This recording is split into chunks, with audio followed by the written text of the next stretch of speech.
Oh, wait a minute. I think we are live. I think we're officially live now. Okay. Please tell me we're live. All right.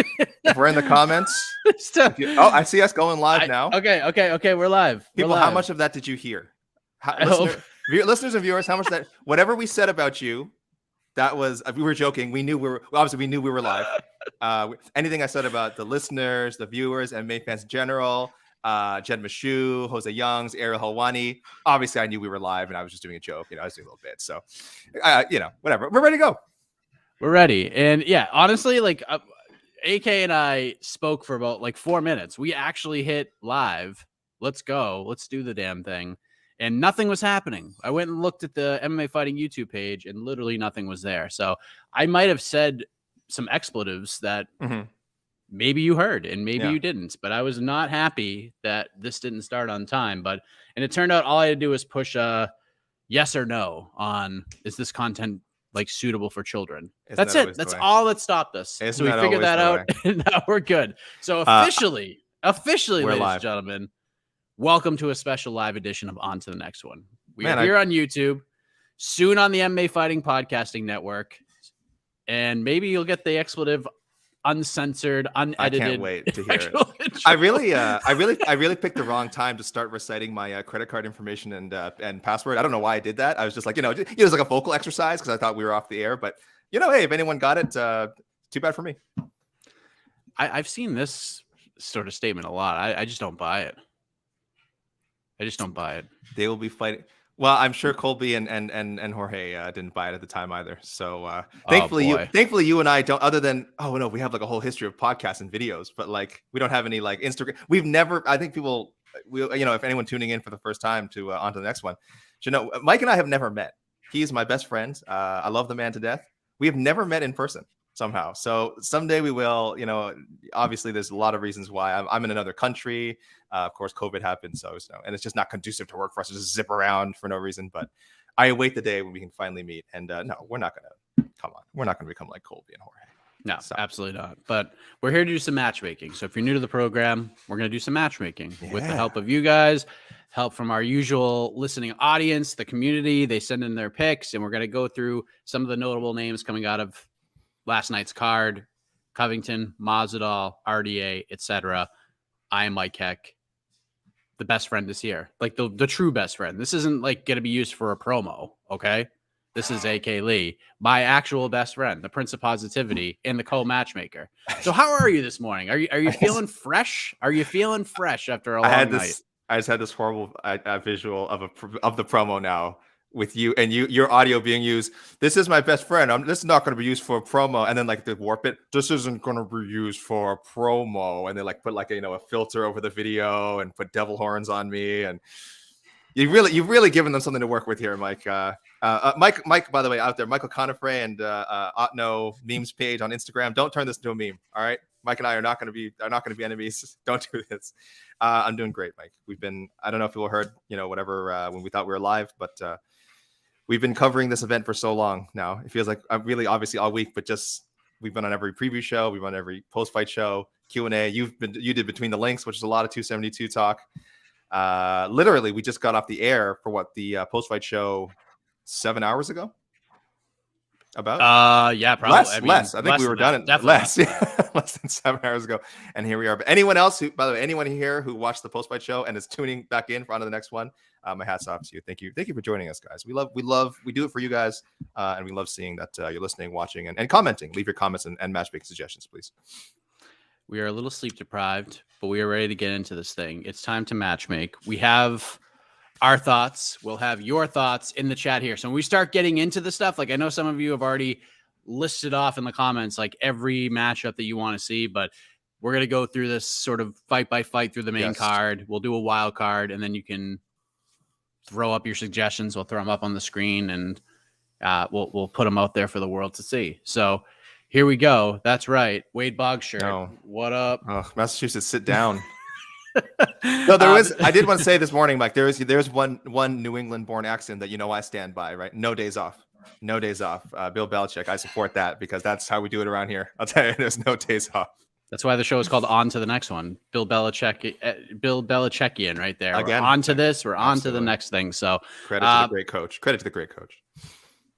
A lot of these main events, AK, when we come out of them, we seem to know what direction we're going to go. It seems obvious. The path is pretty clear. We know sort of heading into each fight, and we don't have to work all that hard to figure it out.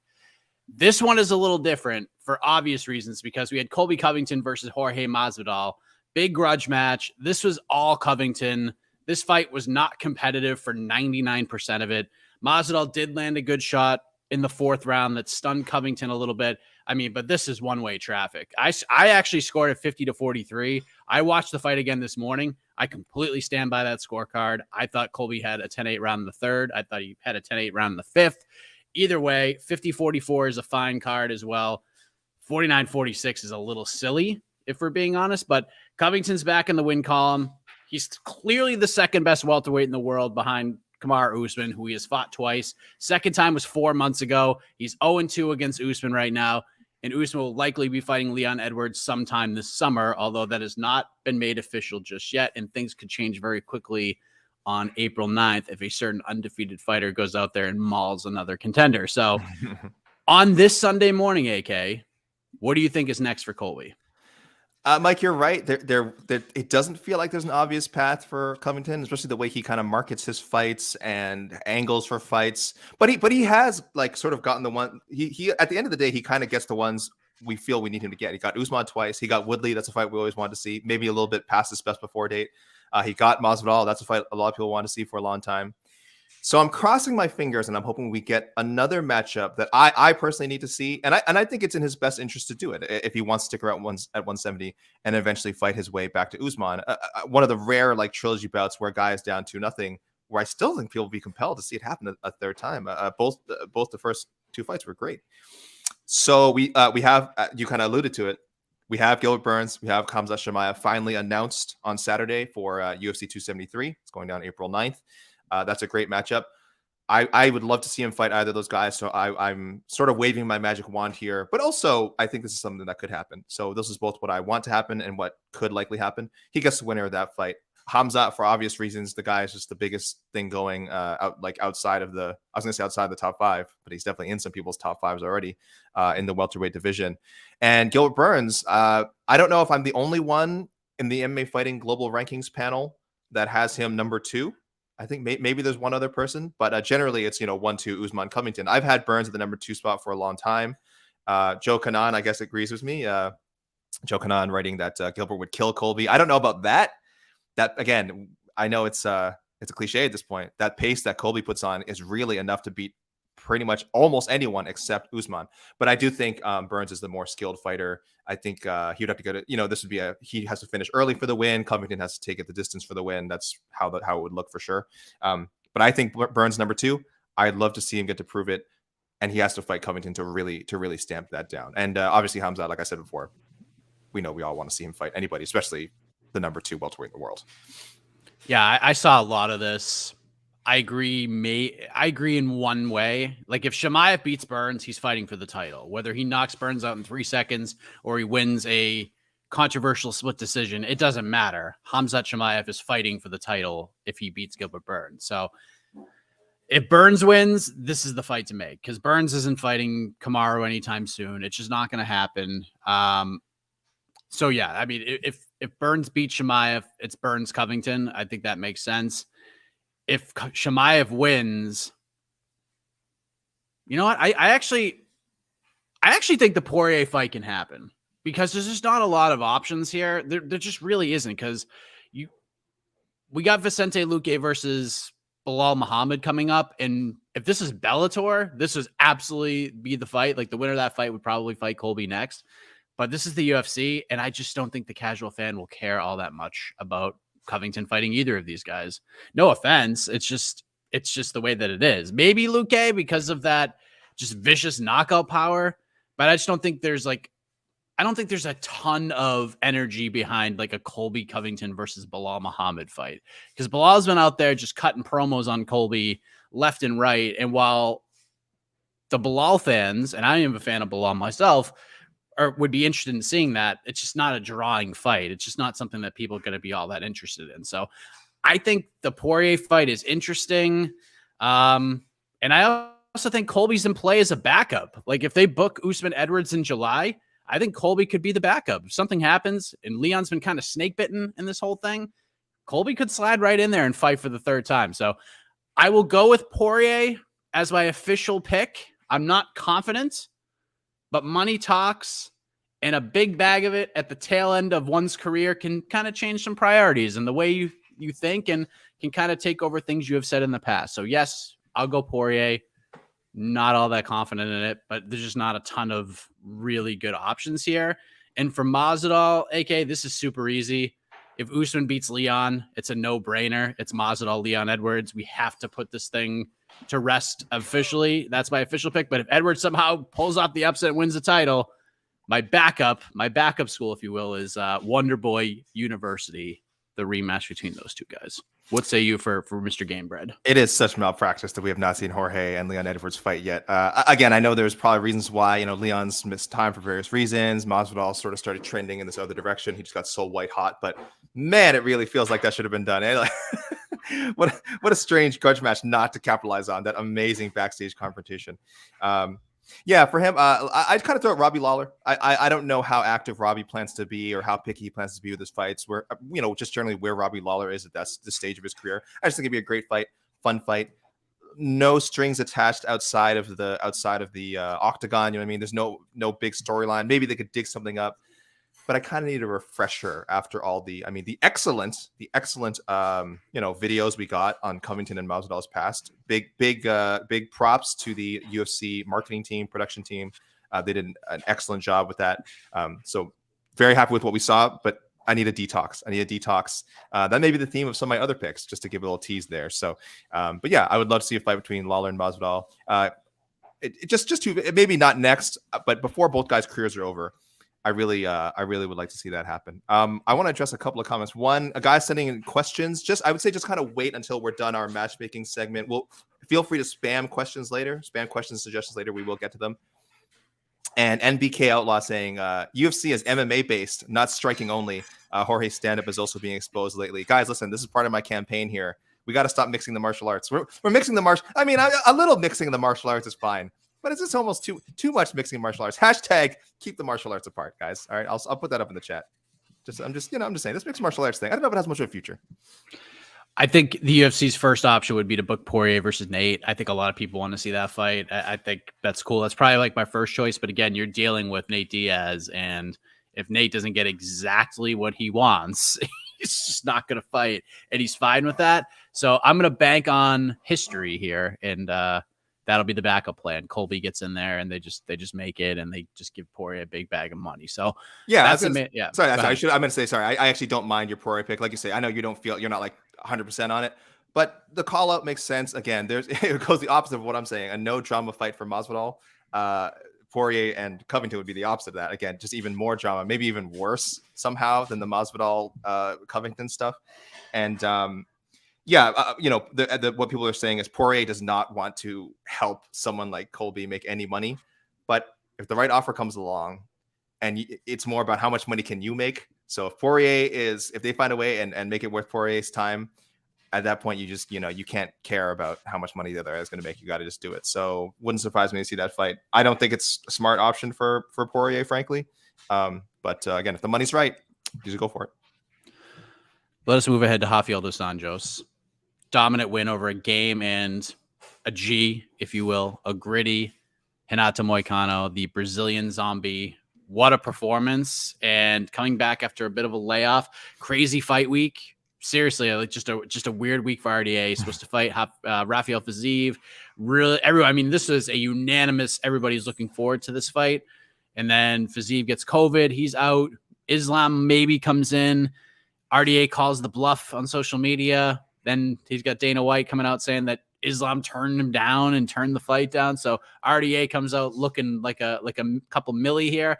And Renato Moicano looks pretty good in defeat. I mean, this is a fight that probably could have been stopped at the end of the third round if we're being honest. But I thought Mark Goddard did a tremendous job, and the pay structure in MMA is the biggest reason why this fight continued on. But Rafael dos Anjos gets it done, back in the win, continues on, and could be a big fight in his horizon. AK, is this something outside of Fiziev, or are you just going right back to the Fiziev well? No. This is where I want Poirier to land.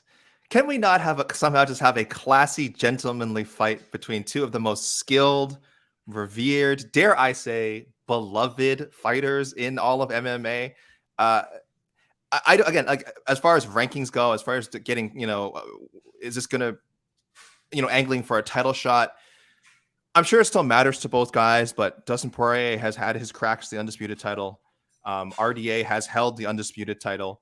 And yes, a win would be good for either guy's resume. But I would just like to think, I think it'd be a fun fight. What a great battle of skills. What a classy build we would probably get. I mean, both guys would be the only time we get tense was probably both guys like trying to figure out who would donate more to charity or something before the fight. It's like they'd be trying to one up each other in that regard. But the fight itself would just be amazing. I know it'd be missing that animosity that people are hunting for. It would never headline a pay-per-view like Covington and Masvidal.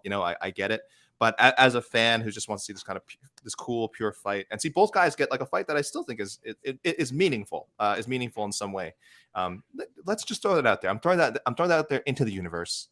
Rafael dos Anjos versus Dustin Poirier.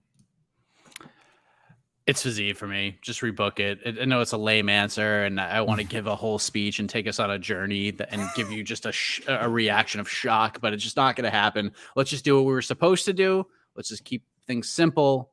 And good performance for RDA. But I said this on the post-fight show, and I'm going to say it here again. Bryce Mitchell stole the show on Saturday. Absolutely stole the show. I mean, what a performance against Edson Barboza. I predicted a 30-26 drubbing on the preview show. This actually exceeded my already incredibly high expectations. It really did. And to the point where a 30-27 scorecard scored for Bryce Mitchell was probably the most egregious scorecard in the entire event. Like, it really was. It's so bad. 30-20. This was much closer to a 30-25 than a 30-27. This was a one-sided beating. This guy is a problem. Thug Nasty deserves a top 10 guy. And I think Josh Emmett is a perfect test, because not only can Josh knock your block off, but he can wrestle too, and he can defend wrestling. And look, I mean, just look where he trains. He's at Team Alpha Man. He's been there forever. And Josh is looking for a big fight. This one could headline a fight night. This could be a 5-round co-main event on a pay-per-view down the road, maybe later on this year. I like the matchup. I know a lot of people want to see Ortega or Cater. I feel like Cater, just after that Jakadze win, he's a little bit, maybe one more win he gets to that point. Ortega's interesting coming off the loss to Volk, but I just feel like Bryce is a guy that, has big time potential. You don't want to rush him too much, but he definitely deserves a top 10 guy. And I think Josh Emmett is just that guy. AK, what do you think is next for Thug Nasty? Yeah, I landed on Josh Emmett as well. I'm sure people have some, like you said, that performance, I feel like, one, answered a lot of questions as far as, being able to beat a veteran, and kind of captured people's imaginations. He's got a very entertaining grappling style. You can't say that for everyone. A lot of fighters get criticism, for emphasizing maybe control over submission or ground and pound. This guy does a little bit of everything. He's very mindful of his positioning for sure. He's very gifted in that way, but he's also definitely always attacking, always looking for submissions. Endless cardio, Covington-esque almost, I would say, as far as the ability to push the pace. How will he do against, obviously a better grappler with similar cardio to him? I mean, that's a question that gets asked when you fight guys in the top 10. Josh Emmett, probably still a favorable matchup. I do think of Emmett mostly as a striker, of course.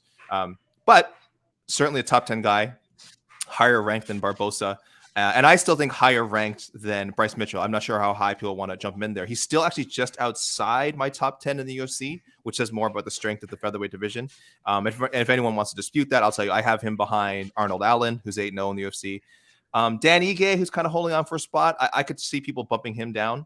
Giga Chikadze, I still have him above Bryce, and Josh Emmett. Josh Emmett would be up there as well. And then, of course, the people above. But I did throw up a poll, Mike. I don't know if you heard. I mean, look, even in the morning, I'll take a poll sometimes. I admit it. Sometimes sometimes I just wake up in the morning and I'm craving a poll, and that's fine. And so this poll is, where do you rank Bryce Mitchell in the UFC featherweight division right now? Top 5, top 10, top 15, outside top 15. So top 10 early returns, pretty favorable, which I think makes sense. I think a lot of people like that. I'm just outside the top 10, but hey, if you think he just took Barbosa's spot, he's probably top 10 in the UFC. Yeah, he's a problem. I mean, featherweight is so good. It's probably the most underrated division in the sport right now, and I've been saying that probably for the last 2 years. But it's very close to like where bantamweight is in terms of depth and this new generation, these new contenders are making the way up, and plus the guys who are established at the top are. I mean, Alexander Volkanovski might be the best fighter in the world. He might be the best pound-for-pound fighter on the planet. And he's just not getting that respect. So we'll see what happens. He's obviously got a big title fight, and we'll see where Bryce Mitchell goes. Bryce said he was a little banged up after the camp and after the fight, so he wants to take a little bit of time off, and we'll see what happens. I mean, there's a lot of fun options. There's another one. There's another one that's in the comments that we will address later that I thought was super interesting. Some of these comments after the poll thing is rambunctious. I don't know what I said. I think. So let's get into this. Let's get into the UFC welterweight debut of one Kevin Holland, because that fight was crazy. This is probably the fight of the night, in my opinion, with Alex Oliveira. That first round was nuts. Trailblazer is now a meme for the rest of his life because of the thumbs up and the rear naked choke. He gets rolling in the second, stops Cowboy, drops him, finishes him. Killer instinct. He got the big crowd reaction when he mentioned the possibility of calling out another Cowboy. I mean, that was A+ mic work to get the fans to react, and knowing that Cowboy's probably in the arena, sitting there, listening to that. And then I thought it was even better that he goes to the post-fight press conference and he walks back the call out, walks it back, says, no, you know what? After reflection and thinking about it, not the fight to go. But what do we do now? Because this is kind of tough, because Kevin Holland has been kind of an enemy of Otno, because 170 looks to be the perfect weight class for him. And the more he gets used to the cut and the more he gets used to getting in there and competing, the better he's going to get at 170. But he could also show up this Saturday at that Apex and fight at 185 if something popped up and the money was there. We've talked about banning this man from this program, AK. So with that said, he is on the docket this week. What do we do with him now? You almost said what I was going to say when you said that he could fight next week. Let me say you're right. We have almost banned him for his matchmaking proclivities. Let us say he's just willing to fight all the time. It really messes with our show. We kind of like to project, who will someone fight on like a normal fight schedule, like 2 or 3 months from now? And Kevin Holland was just completely ruining those conversations 2 years ago. Excuse me. So 2 years ago, when he fought 5 times in 1 year, there was no guessing what he was going to do next. He got a temporary ban, but he is back. Will he be more moderate with his contract signing now? I don't think so. So, Mike, I'm actually looking past this weekend to next weekend. Gunnar Nelson is looking to come back from a very, very long layoff. He unfortunately lost his opponent, Claudio Silva. I think the UK needs to get a little taste of Kevin Holland. I think we need to get a hello, governor, from Kevin Holland. Put this man on a plane to England. Give him the Gunnar Nelson fight. It's a hell of a tough challenge for him. Obviously, Gunnar Nelson, an elite grappler, but Holland, we said he's beaten good grapplers, not good wrestlers. I'm thinking about like Jacare at 185, and I think at 170 he has all the tools to be a contender. That's what we keep suggesting. Let's give him another veteran. Give him Gunnar Nelson. We'll see where Gunnar Nelson's at after such a long layoff, and I think this is a win is a little bit higher than Cowboy Oliveira, so he's jumping in. This is not just what should happen, Mike. I'm predicting this week we will hear Kevin Holland's taking that Gunnar Nelson fight. Interesting. And for the other comment, he did get a bonus. He got a performance bonus, but he probably should have double bonus, because that was the most entertaining fight of the night. No doubt about it. And it didn't go full 3, but I mean, if we're talking about entertainment, if we're talking about like which fight we're going to go back and watch again, it's probably the Holland Oliveira fight over the main event. Just saying it, but there you go. I liked his idea from the post-fight presser. D-Rod, Daniel Rodriguez, man's been out for a little bit. He's dealing with some injuries. I know he had some hand surgery. He's coming off the big win over Kevin Lee in August, and Rodriguez has top 15 potential. He's got a tremendous story. The dude is like, I mean, he's like a Diaz. Like, if you walk up and you talk to this guy for 5 seconds, you're like, this guy's a fighter. No doubt about it. He's a fighter. He's got top 15 potential. I think he was ranked in the UFC rankings. I think at one point he was in the only rankings that matter, maybe for a month or so after the Kevin Lee win.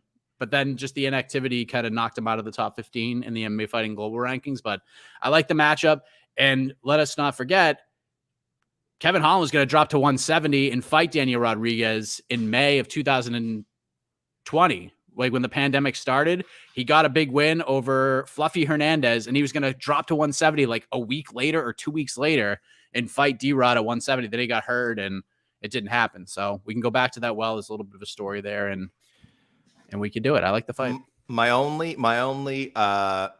nitpick of that is I want Daniel Rodriguez to fight someone higher ranked. I think I've been pushing for that for a while. He's in my top 20 in the UFC, and this win for Kevin Holland does not put him in my top 20 actually, because I obviously didn't have Cowboy Oliveira there, and maybe his middleweight success should carry over. So I would understand if people rank him highly, Kevin Holland. But I do have D-Rod over him still, and I want D-Rod to move forward. Name value wise, obviously a huge fight. I'm sure it's one that he would sign on for in a second. But I do want to see Rodriguez, at least as far as rankings go, move up a bit in competition. But no, I don't hate it. I just want I kind of want them to go different directions. Let's head to Sergey Spivak, AK. Made Greg Hardy look like it was his first amateur fight because, like I said, this fight was ending in the first round. It was either Greg Hardy was going to knock Sergey Spivak unconscious, or Spivak was going to fight smart, take him down, and as soon as he does that, the fight's going to be over like seconds later. And that's what happened. We got the takedown. We got a couple of bonus ragdolls, which I know a lot of people were thrilled to see. And then the fight was over seconds later. Spivak wins. Kind of a many option play here because most of the realistic ranked fighters in this division, they're already booked, unfortunately. So for beating Greg Hardy and doing so and getting an ovation and getting a lot of new fans, you unfortunately are going to get Alexander Romanov. And it's not going to be fun for you, but who knows?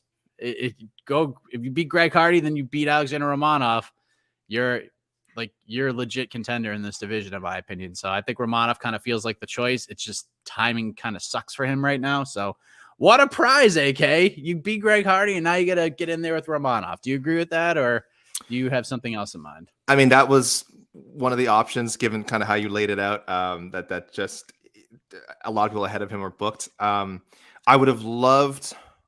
It's unfortunate that he already fought Tom Aspinall, because I think it would have been cool if he could step in for, Volkov if he's not available to fight in London. So I'm still looking ahead to London, and I think you give him the winner of a fight that I still think will happen, but might not happen at London, again, for the Russian-related visa issues. Shamil Abdurakhimov and Sergey Pavlovich are supposed to fight in 2 weeks. Again, it might not happen in the UK, but I do think they'll just keep that fight together, and it will happen somewhere. So, and not too far, like it'll get pushed to a card, like either end of March or sometime in April. So I don't think it'll get pushed back too far. I give Spivak the winner of that one. But as you mentioned, there's a lot of directions to go. He just needs to keep getting experience and racking up wins, and then we'll talk about sort of where he might potentially land in the top 10. But great performance from him on Saturday. Yeah, like you said, as soon as he got that first takedown, we knew where the fight was going. He took care of business. Good for him. Nice showing. Main card opener. Very good spot to be in. So good for you, Sergey Spivak. That was a strong performance. That was the last fight on Greg Hardy's deal. Honestly, the only real question I wanted Dana White to answer, there's two. One, I knew no one was gonna ask him, which was, can you tell us now where you were during the Francis Ngannou-Ciryl Gane fight? Like, I really want to know the answer to that question. I have to know. I'm just so fascinated by the whole thing. And the other question I wanted to know was, what do we do with Greg Hardy? Are you going to re-sign him? And at least try to get some sort of response out of Dana. Someone asked him if it was the last fight in his contract. Dana knew the answer, but he didn't say it publicly. Reached out to his team. He was hoping his team didn't know, and they clearly didn't. And no one followed up. Like, what are you doing? I was like, yes, we're finally going to get the answer. We never got it. So I don't know. I don't think Greg Hardy is long for the UFC moving forward, but this is the UFC. It is 2022, and we might see him get re-signed. I don't know why. Yeah, If if he he takes won, a pay cut, yeah. If he takes a pay cut, or even if he says I'll fight for a little bit less, the UFC would be happy to bring him back. If they cared about the quality of his fights, he would have been cut a long time ago. You said on the shows leading up, he has a name. He has a name outside that people know outside of MMA, maybe for the wrong reasons. Not just the NFL, but of course the business that sort of played a part in getting him. I shouldn't even say the business. The beating of his girlfriend that played a part in him being exiled from the NFL. So I don't know if I don't think it's a stretch at all to say that they've sort of played up on that notoriety. So yes, if he takes less money, for sure I think they would give him another shot. And at the very least, stop putting him on main cards. We explained why they do it. It's still not necessary. I hope they don't do it. I hope they just let the guy walk. And I hope the guy, frankly, just gets out of MMA and we never have to talk about him again. But that's wishful thinking. It is a business, and there is a business scenario where he's still part of the UFC. he should go to boxing. He should go to boxing. He should go away out of the public if eye. you're going to stay in combat sports, you need to go to boxing. I don't like the BKFC idea. I mean, sure, fine. Why not? But if you really want to get a career in the sport, you should probably be a low level boxer and just try to build your way up. But we'll see what happens. Let's go to the wild card round, AK. Let's get into the wild card. Dana did say, I think Dana finally realized it was Hardy's last fight. And then I think the schmo asked him what's next for Greg. And he said he didn't know. So, would have liked to have dug a little deeper there, but wild card round. We're going to pick one fighter we have not match made for yet. And we're going to make for them right now. I will let you go first, AK. We had a lot of good options here. A lot of good options as far as who to pick. So I went with if we're going wild, I'm going with the guy who had one of the most wild wins of the night. One Mr. Tim Elliott. It had everything you want to see in a Tim Elliott fight. Weird yet controlled aggression, unorthodox angles from which to attack and grapple from, blatant cheating, just straight up cheating, which he later admitted to. And again, listen, when you're he was the underdog in that fight, at least he was. I think he was a pretty sizable dog. Yeah, everyone with that Nurmagomedov team, and we know Umar was the biggest favorite of the card, by far. And I know Tim Elliott was a pretty sizable underdog as well. I don't think he cares about that. I don't think he's aware of that, but he's definitely heard, I'm sure, some chatter that this Ulanbekov kid's going to run through you. Look, if you're a veteran, you do everything you can to win. All right. If you get caught outside of losing a point, like what happened to Nzechukwu, outside of that, you cheat as much as you can, because these refs were letting so much stuff slide. Justin Jacoby won. He poked Oleksiejczuk twice in the eyes, and he won a decision. Always cheat, people. That if you're fighting in MMA, you get a free groin kick, you get a free fence grab, you get a free eye poke. Illegal knees, a little chintzy. That's one I'd say be very careful with, as Piotr Jan learns. But otherwise, really just cheat all you want. And in this case, we saw Tim Elliott do a blatant glove grab. And I think he did it more than once as well. So, but hey, he got the win. So I'm going with Tim Elliott, who's just holding on to that 15th spot in our rankings. He refuses to let these young guns take his spot. And I want to see him fight. I think he deserves a higher ranked guy now. Alex Perez. Let's go Alex Perez. I think we have to move on from the Alex Perez Matt Schnell fight as much as we all want it. It is snake bitten. It is Nurmagomedov Ferguson level snake bitten. Let's not. Maybe you do the thing now where you book Perez to fight people. Maybe keep Schnell around the same card to be a replacement if you want that fight to happen. If Perez's opponent falls out, then we can get Schnell Perez. But it's just been canceled so many times. So Tim Elliott, you deserve a step up for that blatant show of heart, determination, and straight up cheating. So let's go with him and Perez. I wonder where Tyson Nam is. I want to know. I think he's training. I don't know what the injury was. I'll have to find out. Maybe I'll have an answer on what you got next or something like that. I thought Tim Elliott lost that fight, but it's not like a blatant robbery. I'm not up in arms about it. I'm more upset about the 30-27 Bryce Mitchell scorecard than I am Tim Elliott losing the fight. But Tim Elliott just comes out there and admits it and just took onus of it and whatever. I thought that was very interesting. I feel like I have to go with Marina Moroz here because she just deserves it after that performance over Maria Agapova, the incredible speech after in support of her country and what the Ukraine and what her family and her friends and what everybody is dealing with right now with everything. I just, that the whole thing impressed the hell out of me, but the performance, like the actual in-cage product, I mean, it impressed the hell out of me. This was a tremendous performance from Marina Moreau. She was a pretty sizable underdog in this fight. She hadn't fought for 2 years. No one was really sure what was going to happen. Agapova opened up a ton of eyes with the Sabina Mazo win. We thought this could be a future title contender. She's got her head on straight, and Marina just went in there and ran her over, just completely ran her over. Maria had nothing for her. I'm ready to give her a little bit of a step up. Let's do Marina Moreau versus Tracy Cortez. I know Tracy's been out for a little while, almost a year to this point. I think her last fight was in April. She won a split decision. Maybe it was Justine Quiche or JJ Aldridge is one of those two fighters. I'll have to look back into it. But yeah, well, she's ready to get back in there. I think it should be against Marina Moreau.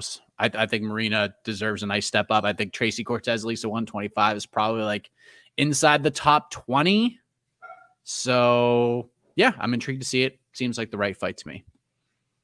Why not? Yeah, I don't have Cortez high, if only because the people she's beaten just don't have super strong resumes. I get it, when you're kind of where she's coming, like her entry into the UFC, you're not going to face. Though I guess the Stephanie Egger. I'm looking at Stephanie Egger win now. That's aged pretty well. Yeah, 100%. That's true. Okay, all right. I'll she beat Agapova on the Contender Series and had a very controversial split decision win over Erin Blanchfield. So I don't know how much we want to count that one. Super controversial. Yeah, that was again. It happened sort of on a random Invicta card, and Erin Blanchfield wasn't well known yet, so I don't know when talks about it. But that was not great. That was I think most people who watched that fight and paid attention to it pretty clearly scored it for Erin Blanchfield. But you're right. No, Cortez would be a fine opponent for Moreau, and I still can't believe that she was an underdog going into the night, because I think people just forgot how good Moreau is. And I know I'm one of the people, I'm guilty of it. If you go back to like when, who was the first person Agapova beat in the UFC? She smoked her. Hannah Cyphers? Hannah Cyphers. I remember being super excited. And Agapova was also a Contender Series fighter, right? Yes, she lost. Yeah, she lost. She lost. Okay, but I don't remember. I remember the way she blitzed Cyphers. I was one of those people like, man, give her 3 or 4, give her the right fights, build her up the right way. She could be a threat for the title someday. And I'm not saying that can't happen, but I definitely was drinking the Kool-Aid at first. I've tempered my expectations a lot. Maybe other people haven't. And again, that's true. Moreau's had been off for a while. So, what have you done for me lately? That's probably affected the line. But I was really surprised. I think people forget how good Moreau is and some of the quality wins she already had on her resume before fighting Agapova. Yep.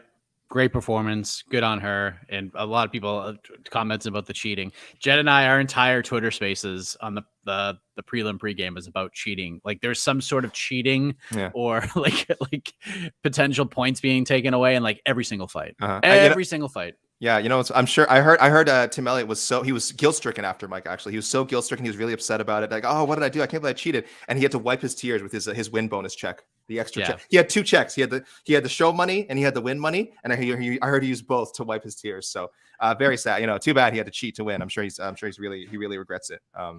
But that's the thing. Like, why not do it if there's no penalty for it?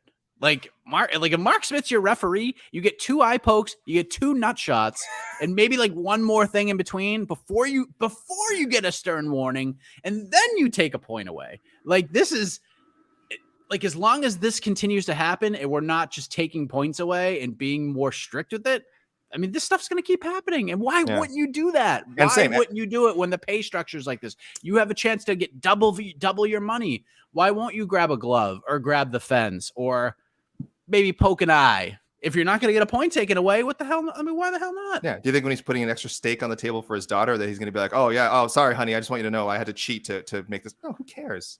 I mean, Umar cares. And I'm not saying the fans shouldn't care. Fans, if you're upset about this, that's more than fair. Cheating is bad.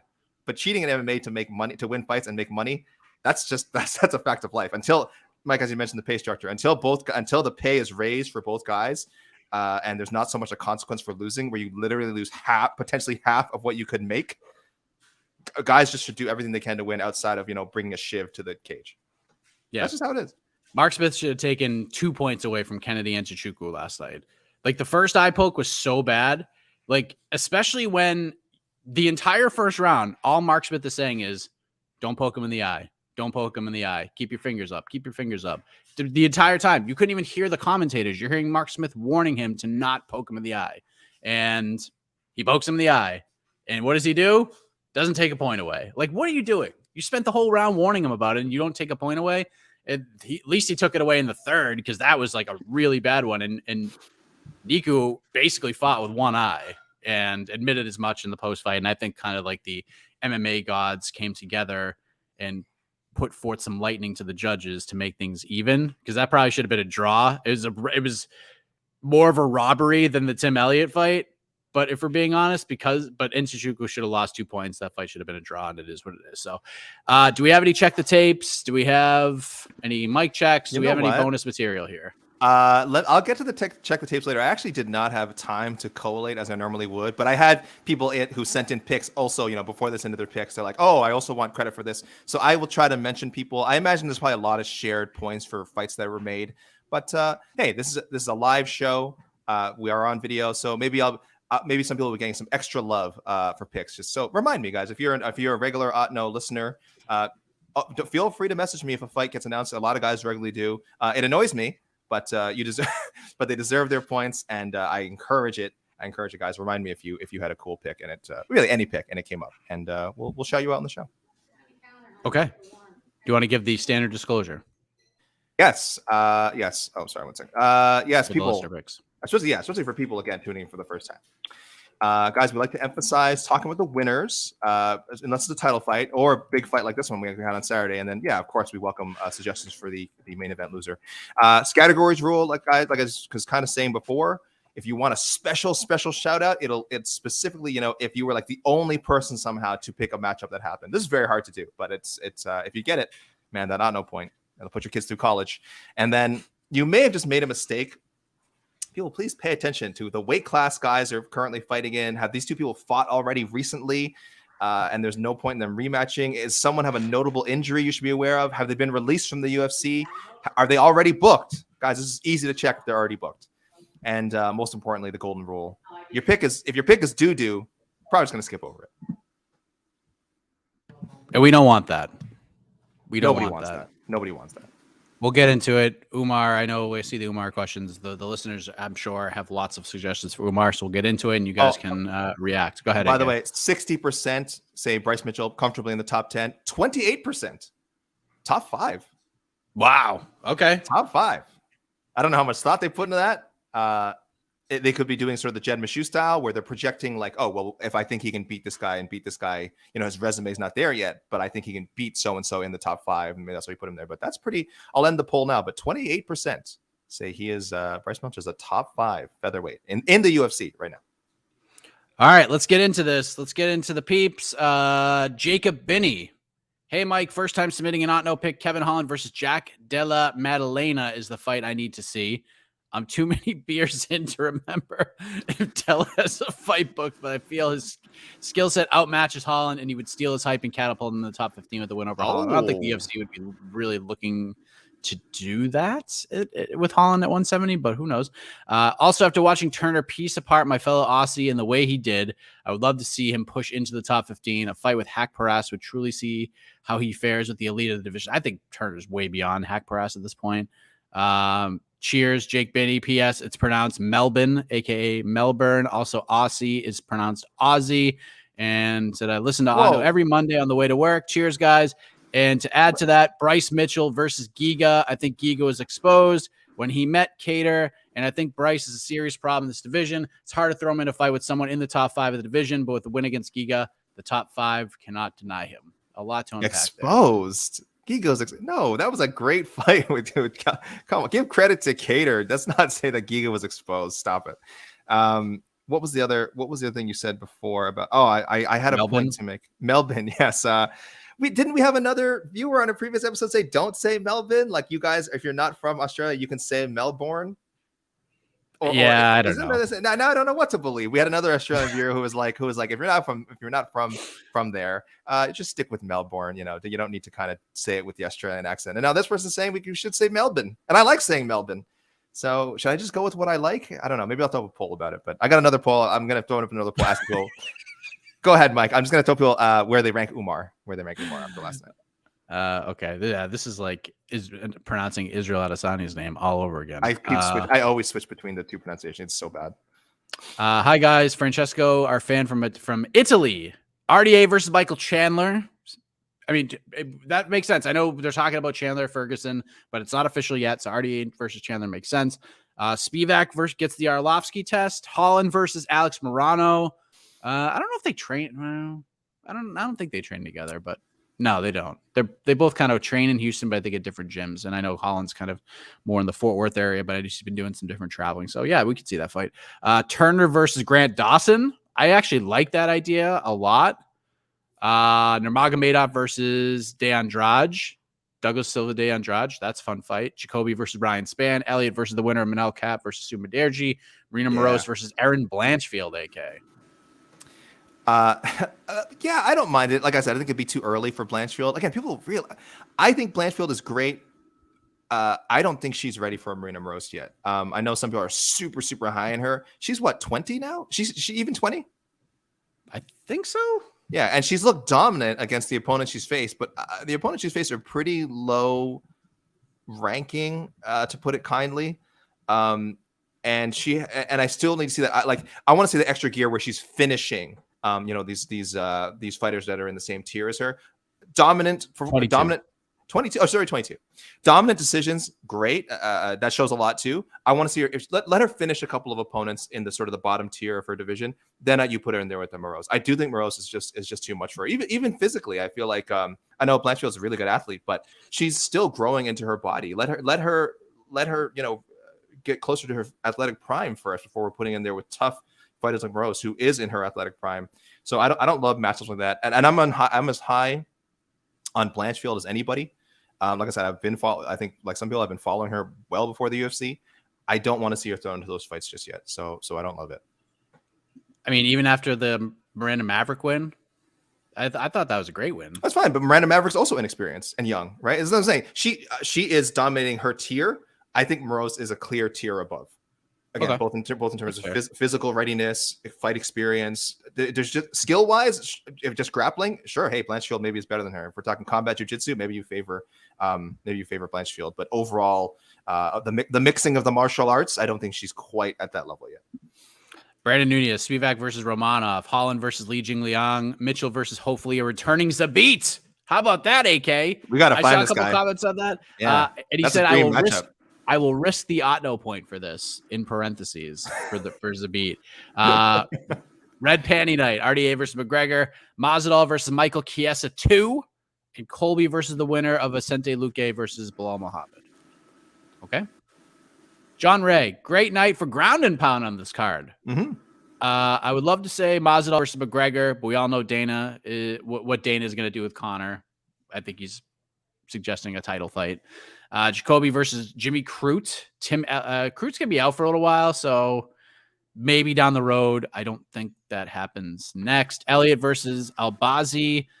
Nurmagomedov versus Halion Paiva. I don't mind that one. That's not a bad fight. That's probably a good little step up. Moroz versus the loser of Macy Barber versus Montana De La Rosa. Not bad. Yeah, that's around the... Yes, okay, I'm fine with that, yeah. It's not a sexy matchup, but I don't mind it. Nega Mariano versus Daun Jung. Rodriguez title shot after Esparza. Turner versus Ricky Glenn. Ricky Glenn might be out for a little while. He was supposed to fight next week. Yeah. Now Terrence McKinney is fighting Drew Dober instead. Torres groin. But he said he said he'll be back. He's expecting to be back end of summer. But that's August, optimistic. That's optimistic. So who knows? Yeah, it could be August, September, right? So. This is actually an interesting pick. Spivak versus the winner of Ben Rothwell versus Alexander Gustafsson. That's a pretty good pick. I'd love to see Spivak versus Ben Rothwell at some point. I'd love that. Holland versus D-Rod. Mitchell versus the winner of Dan Ige versus Mavsar Evloyev. Renato Moicano versus Bobby Green. RDA versus the Chandler Ferguson winner. I know it's not official in parentheses. Masvidal, Wonderboy 2. Covington versus Burns. Winner, lose. And he said he's picking that because he's got to be different for points because he doesn't think anyone else will say that. And you might be right. Brian from Canada. Strategic. Yes. Got to get those Otno points. Got to get those hey, Ryan from Canada. What's up? Brian from Canada. Hey, aka Mike. First of all, thanks for not going too hard on me last week. Love being a contributor to the show and hope it continues for a long time.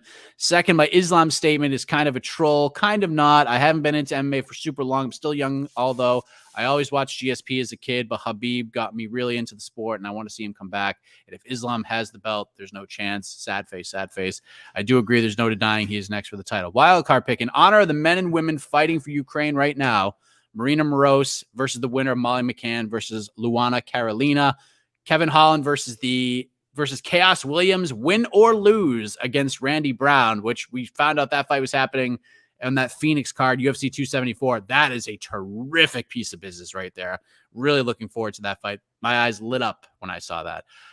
Bryce Mitchell versus Josh Emmett, RDA versus Fiziev. Just rebook it. Great fight for 275 in Singapore since Fiziev calls Thailand home.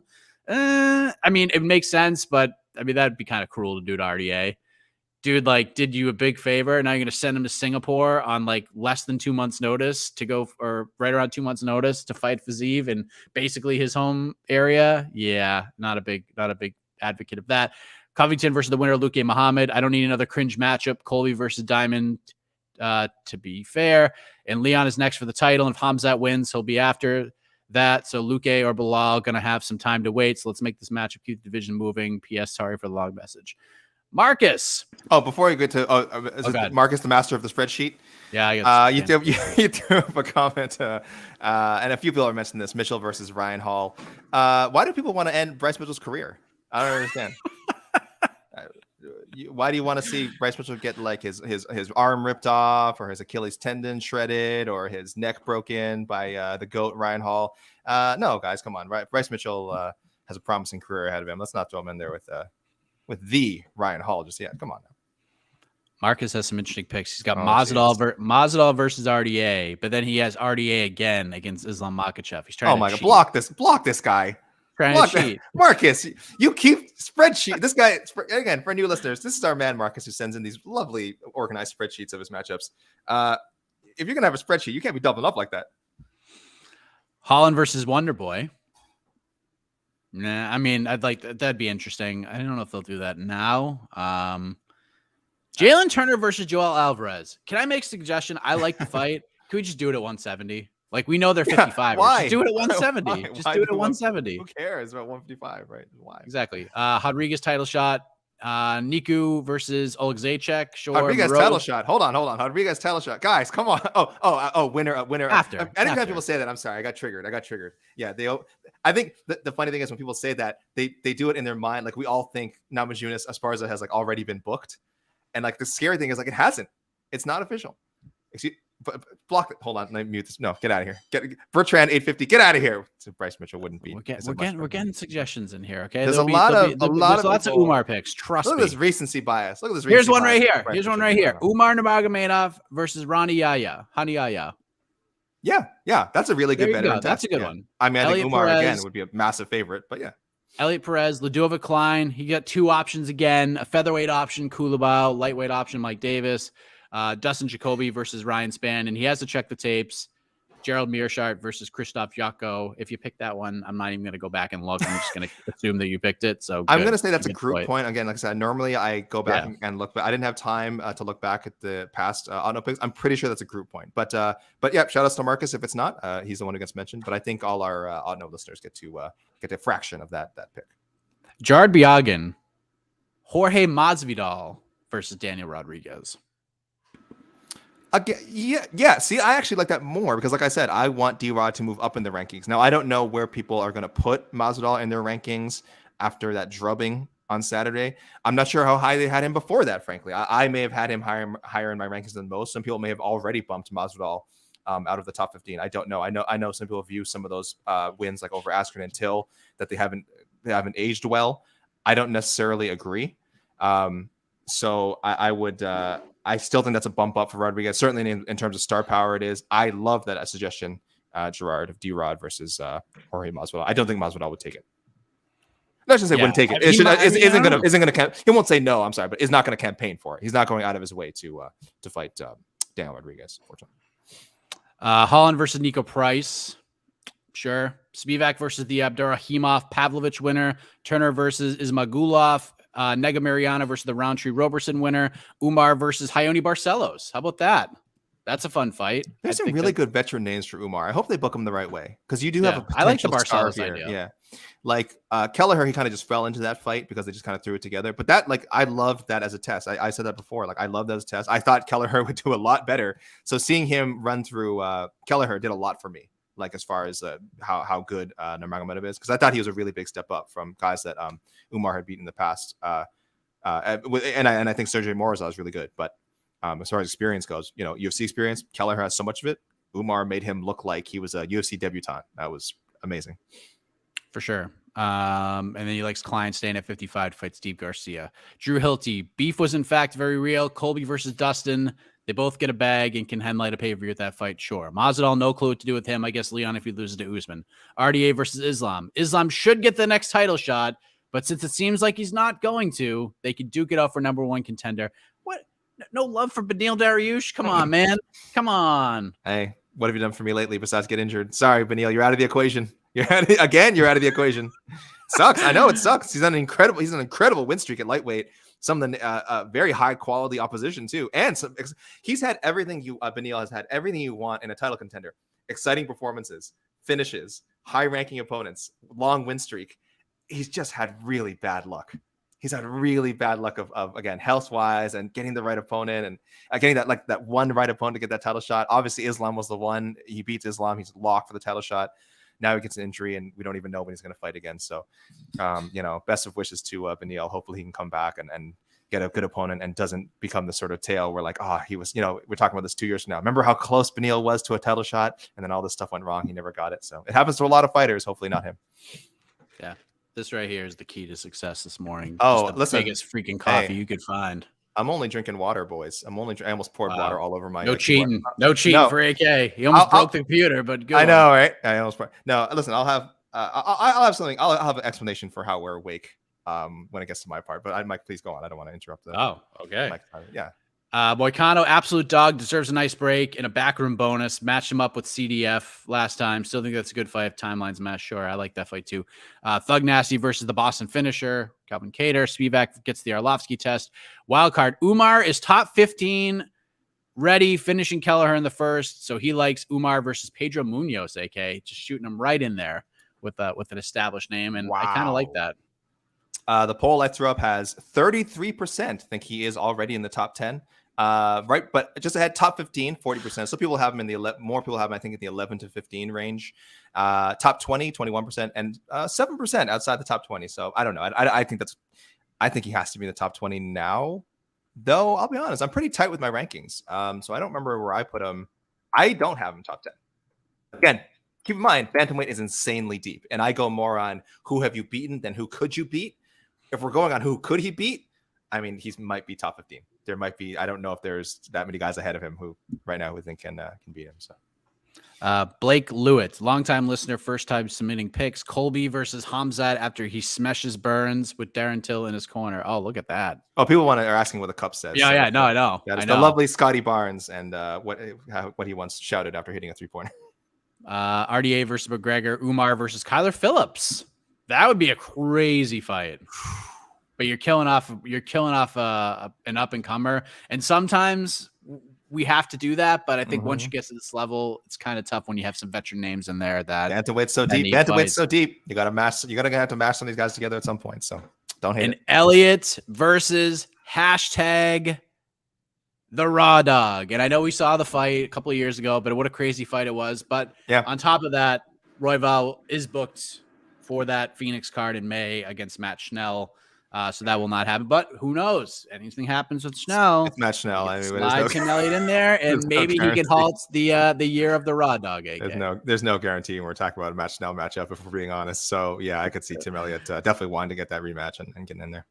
And this is my favorite podcast. Keep killing it, friends. I appreciate that. Daniel Markoulis. Before I start, I just want to say, Mike, you are one of maybe 5 people in my life that have pronounced my last name correctly off the bat. UNAK are pronunciation elites. So for that guy who was trolling us for the pronunciation comment, look at that. Look at Daniel Marcoulis. Hat tip to John Anik, by the way, for a lot of the fighter pronunciations. Because I'm just saying, I think a lot of us in the media, when we don't know how to pronounce someone's name, we just watch the weigh-ins or we watch the broadcast. We're like, or go back and watch a fight on like Fight Pass. How did John Anik pronounce it? And he's usually right, 95% of the time. If he's wrong, it's because someone gave him bad information, not just because he's pronouncing it wrong. Can I just say something? And I know some of you are probably gonna, like, if you're familiar with my career and like who I have built very close relationships in this space, you're probably gonna think that I'm just standing here, but it's not the case. I have a lot of respect for this guy anyway. I think John Anik is not just the best voice in MMA. I think he's one of the top 5 best lead guys in sports. So, and I think every time he's on a broadcast, it's so good. I have to say, I think last night was the best night of John Anik's career. I thought he was fantastic last night. I loved how, and what he did was he took control of some of these judging situations. Like when the scoring was put up on the board and we were looking at significant strikes, we were looking at takedowns, we were looking at ground control. He did such a good job explaining the modern scoring and how some of these things weigh more than others when it comes to putting these scorecards together.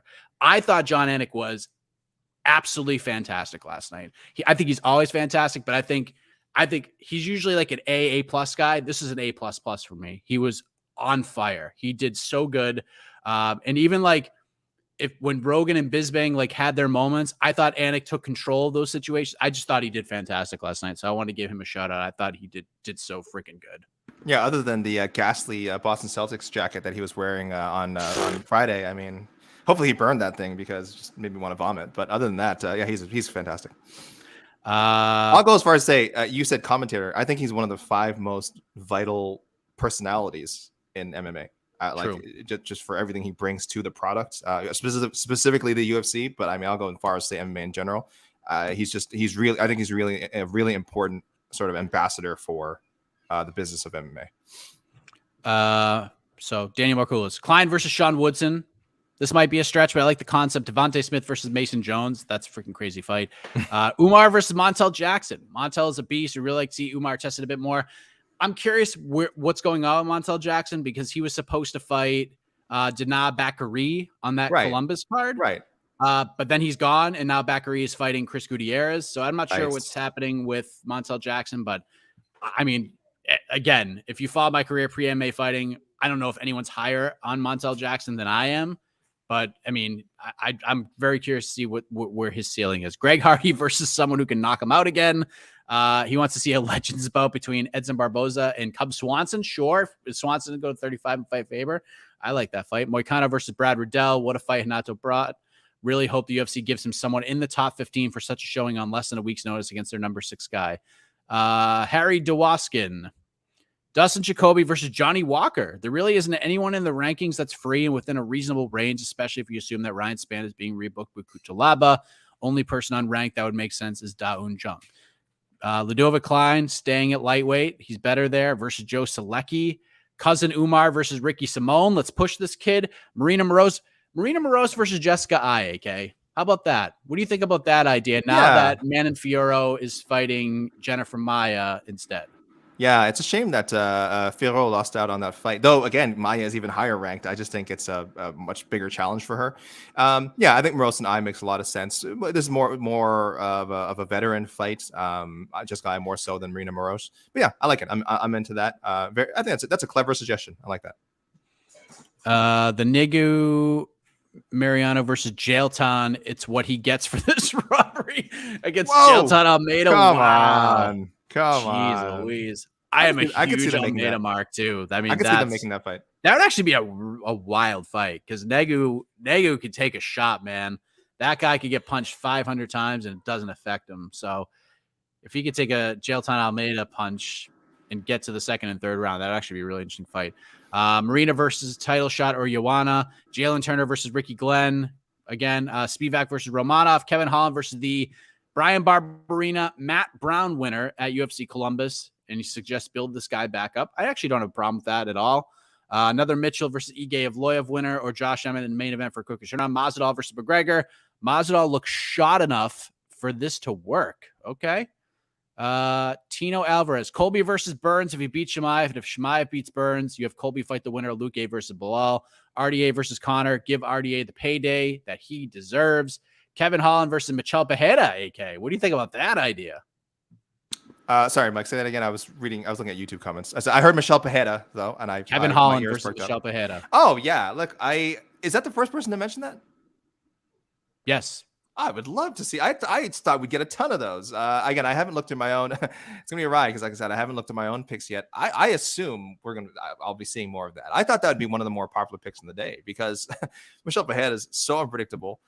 He's a huge welterweight, and yeah, I think the build would be good too. I think there'd be some delightfully awkward trash talk. I think we'd have people.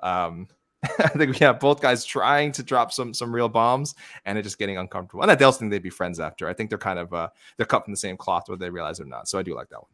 Did everyone forget about Leon? No. I think everyone thinks Leon's fighting Kamaru for the title this summer. So no. Did Moicano get a bonus for last night? No. He should have. Maybe got a backroom bonus. But yeah. Locker room, fingers crossed. Yeah. Spivak versus the winner of Latifi versus Rogerio de Lima, Jalen Turner versus Nasrat Hakparas, Nurmagomedov versus Douglas Silva de Andrade, Tim Elliott versus Rogerio Bontorin, Ludovic Klein versus TJ Brown, Robbie Ryan, Nzechukwu versus Tyson Pedro, Rodriguez versus Joanna, Masvidal versus Nate Diaz 2, wildcard Sergey Spivak should receive an honorary title belt for ending Greg Hardy's UFC career. Okay. Patrick Austin, Morose versus Sajara Eubanks, Dustin Jacoby versus Misha Serkinov. Serkinov needs to go back to 205. Umar versus Saeed. Don't matter if one is booked. Only room for one Nurmagomedov at bantamweight. I know someone else is going to get this hashtag. And then he says if they don't do that right now, Umar versus Paiva. Nega Mariano versus Devin Clark. Kevin Holland versus Nick Diaz. Wow. I mean, he would love. I mean, for Kevin Holland, surprised he didn't call for that. Of course. Edson Barboza. Yeah. Oh, go ahead. I think he knows calling out a Diaz is like a coin toss. It's like you could do it. It doesn't necessarily mean anything. All right, a few last ones from me, and then we move on to UAK. Edson Barboza versus Bobby Green 2 at 155. Do that in a main event. Sure, I'd watch the hell out of that fight. But what's this? Barboza versus Green 2? Yeah, do that. Okay. Have Barboza go back to 55 and fight Bobby Green for a second time and have it headline. Yeah, but Nick and Kevin do have a story. If you listen to Kevin Holland, one of Kevin Holland's interviews on the MMA Hour, there is a story there. I heard someone, I think one of our loyal listeners, someone on Twitter, maybe saying like, or maybe it was on the YouTube show, I'd say, that post fight. Like, it's a shame almost that Barboza came down because it's not like he was washed at 155. He lost some close fights. Like he kind of lost some close fights, like some close decisions. And it didn't really feel like his problem was the weight. It's just that, you hit a certain slump in a weight class and it's understood that, well, if you move up or you can move down, you should. It just kind of refreshes your matchmaking options. But I think he's done that. I think he's shown he's a top 10 guy or top 15 guy at 145. Maybe that's as far as he goes. And yeah, maybe it is time to go back to 155 for some fun rematches. And, I don't think he can be overly concerned about title opportunities at this point. Now it is about good fights, compelling fights, and I think he still has several of those ahead of him. And we close with Tristan Gordet, Kevin Holland versus Carlson Harris. He gave more picks, but all of them pretty much been taken. I'll just throw two more in there because the rest of these were both taken as well. Morose versus Eubanks, Nurmagomedov versus Douglas Silva de Andrade. So there you go. Go AK. Go get him. Oh, sorry. One moment. I have to do some website maintenance here. Very exciting stuff, guys. If you're wondering who is magically moving things around on the MMA Fighting webpage, it's happening right now. Okay. So first, I wanted to address the whole thing about how are we still awake. Here's the thing, and Mike, I think I speak for both of us when I say like I don't know if people realize like how you see us all the time, and we joke about like, oh, there's too many cards, and like, oh my gosh, we've been talking about the card for 36 straight hours, and but like we are very aware like how lucky we are to be able to talk about sports for a living, to be able to talk about MMA, something we're so passionate about for a living. So like, yeah, we get tired, yeah, we get worn out. Sometimes we get a little cynical. Sometimes we have some takes, and we're just like we're rolling our eyes at this fight being made or how many events there are in a certain weekend. But like, it's just amazingly, I think, refreshing to be able to do some of this, which is like so fun. And especially with you guys, like when we do something live with you guys and knowing that there's people listening and people like giving us positive comments, negative comments. I mean, hopefully more positive comments, but the negative comments are good too. You know, the fact that anyone is reading and listening and paying attention and being critical of your work is like such an honor. So it for me, it's not, like I said, I wasn't joking. I'm just drinking water. I don't drink coffee. I don't do caffeine at all. But being able to do this and do a show with my best friend, Mike Heck, and talk about a really exciting card and event with the people, with you guys, it's amazing. Like it's its own, for me, it's its own refreshment. So would coffee help me? Probably be a little bit sharper, but I don't need it, guys. I need it because you guys are here and I love doing shows like this. And now I'm really excited now to read out even more comments from you guys. So that's my high, man. That's my high. Well said. Yeah. I drink a lot of coffee. But I'm with you.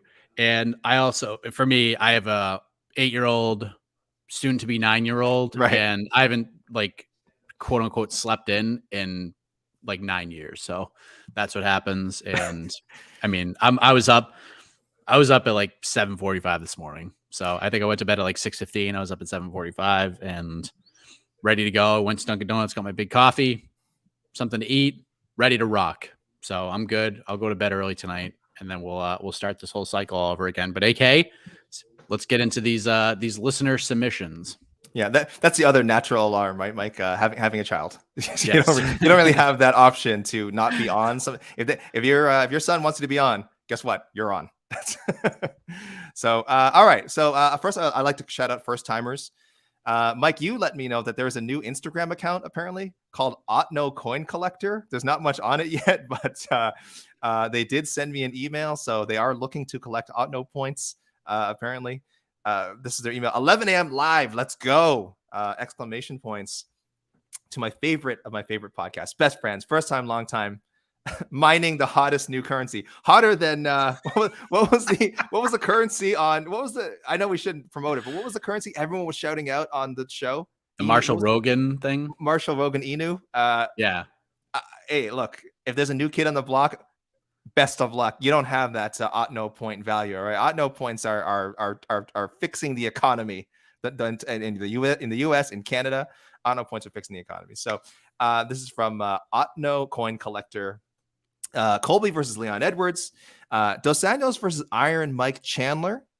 I like that. I'm trying to think what Chandler's interest level. I think it would be former UFC champion, right? Winnable fight. Yeah, I don't know. I mean, I don't know what RDA's interest would be in that. And I mean, for Chandler, it's like, do I fight Tony Ferguson or do I fight RDA? I'm sure he's going to go with Tony Ferguson every single time. Another Mitchell versus Hall suggestion. Don't make us wait for the division's best BJJ matchup. Someone will decapitate Hall again, and it will never happen. Very confusing statement. Very confusing statement. Hall has never lost a fight, so I'm not sure where that's coming from. I get the second part, it never happening. Yeah, it's never happened before. It says, also, I feel we have to note the incredible intellectual commentary matchup here. Yeah, both guys are free thinkers, to put it nicely. Holland versus, there you go. There's Holland versus Madalena, so there's some support behind that. I see Spivak versus Tuivasa. Otno Coin Collector. You don't seem to know. Oh, wait. Oh, yes. Okay. He knows the rematch. Give Tuivasa a grappling happy heavyweight. He's already fought and lost to. We all know blades are bridge too far. Let him avenge the loss and test Spivak doubters. So there we go. So he's Otno Coin Collector suggesting it's been enough time between the two fights to give Tuivasa another crack. Do you want to address this question, AK? Do we have an update? I'm curious about this question. I have a question. Okay, so all right. So if people don't know, we had a listener named Loctagon who told me they were going to keep track of all the Otno points. So thank you, Wes S, for the question. When are we going to get an Otno leaderboard? Loctagon, and by the way, we told them repeatedly on the show, please don't do this. If you want to do it on your own time, I can't stop you. It's a free continent. You can do whatever you want. But I, for legal purposes, I repeatedly told this person to not keep track of the Otno points. I don't know how you would do it. They said they tried to send me a document in my email. It never got through. I checked my spam. I sent them my personal email address. I sent them my work address. Nothing ever showed up. I checked my spam. I said, screenshot me the thing. And they never responded to that. So Loctagon, I don't know if you've just given up because it's for whatever reason it wasn't coming through. or if you've been scamming us and trolling us this whole time, which which if you were, I actually prefer that. I would rather think you were trolling us than actually trying to keep track of all these points. But yes, we do not have a leaderboard at the moment because it can't get to me or it never existed. We honestly don't know. So really, listen, this is a community. It's not a competition. All right. Throw out some other ones here. Moros versus Cynthia Calvillo. Let's put the nail in her coffin with a large step back after 3 losses if she's afforded another chance. Ouch, harsh. Damn. Yeah. Tim Elliott versus Cody Garbrandt. Now's the time. 2 vets equals a great fight. That's what a popular one in the comments here. Right. I didn't get any submissions for that, but the comments, there's been a lot of Tim Elliott versus Cody Garbrandt. First time me hearing about that. Okay, well, thank you, No Coin Collector. We got Justin Fisher, another first-timer, long-time listener, first-time matchmaker. Colby versus Luque, assuming he beats Bilal. So there you go. That's picking a winner as well. We like that around here.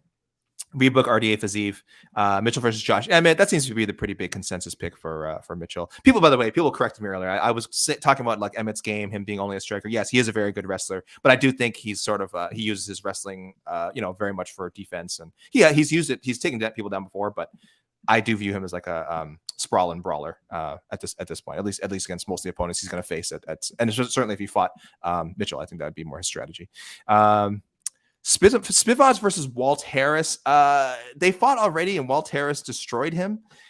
Would that happen again? I don't know. And maybe you just want to see Walt Harris destroy him again as sort of that feel-good fight we're always looking for. But I don't. Spivak probably wants that one back. That's for sure. He got killed in like 15 seconds. Something like that. It's very quick. Man, a lot of Jacoby versus Spawn. Okay, so another Jacoby versus Spawn. Marina Rodriguez versus Joanna Jacek. This is a fight we would have liked to seen before. It doesn't make sense now. And I think Joanna she named like the opponents she wants to fight, and Marina wasn't one of them. You heard that, right, Mike? Yes, but she said like Rose, Zhang Wei Li, and what's the other person she wanted to fight again? Maybe a rematch with Valentina at 125. I can't remember, but Marina Rodriguez was not listed in her name. Oh, Esparza. She wants to beat up Esparza again. So she pointedly did not name Marina Rodriguez. But thank you, Justin Fisher, who shout out Mild May. I apologize if I get this wrong. Mild May, Ontario. I'm embarrassed. I'm not familiar with that town. But he says Mild May, Ontario represents. So shout outs to everyone there. Let me get to the first timers first. More Chris Martin. Not the lead singer of Coldplay. Not as far as I know. At Chris G. Martin on Twitter. First time, long time. Covington Muhammad, win or lose versus Luque. So there you go. Another one not banking on the result of that. Masvidal versus Nick Diaz. Sure. Revenge of the Diazes. Rebook the Rafaels. What else we got here? Another Marina versus Joanna. And he's with me on Tim Elliott versus Alex Perez. Jalen Turner versus Holtzman. Probably well past Holtzman. Eh, Mike? Yeah, probably. It's not a bad fight. It's not a bad fight. Yeah, it'd be a good scrap, but yeah, Holtzman's been finished quite a bit lately. So Umar versus D Silva. So thank you, Chris, for those picks. I'm going to read this totally wrong, but if anyone sees it, they can't blame me because it's very confusing. Simple Smente Fred, also a first timer from Brazil. Hope you guys read on the show. Of course. Big fan. Congrats. Colby versus Burns if he beats Shemaev. Okay, so specifically Burns. Masvidal versus Nate 2. I don't like it. I don't think it's impossible that they book it. Because, Nate was complaining about it. It was a cut stoppage. A lot of fans were complaining, though I think that Masvidal was on his way to winning that fight anyway. I don't think it's impossible they book that fight. Mike, what do you think? What is the percentage chance that we get that rematch? 37.5%. Which I mean, we've done the math on this. Did you use the MMA fighting? Did you use the MMA fighting calculator? That costs $85,000 every time we use that. That's why I muted the mic and put you in the solo layout. So you couldn't see me. People want to hear the blips and boops, though. We got to use those sparingly. We only get a few of those a year, so. Well, that's what you think. I don't care. I'm blowing the budget. I use that thing whenever I want. And he also wants Holland versus Demolador. So thank you, Fred. And I would see why, like, from a drawing perspective, that you would book that fight. But I will say this. I mean, Masvidal put a beating on Nate Diaz. That was a drawing. Yeah, that's what I think. That was probably Masvidal's like best complete performance of his career. It was just, I mean, you could tell the entire fight week that Masvidal just was in a great place that week. I mean, I don't know what's happened since then. I mean, who knows? Like, I specifically don't really know, but I mean, that fight week, Masvidal was on top of the world. You just could see it in his eyes that he was going to go in there and beat Nate Diaz and have that kind of performance. But I mean, he starched Nate. That fight wasn't close.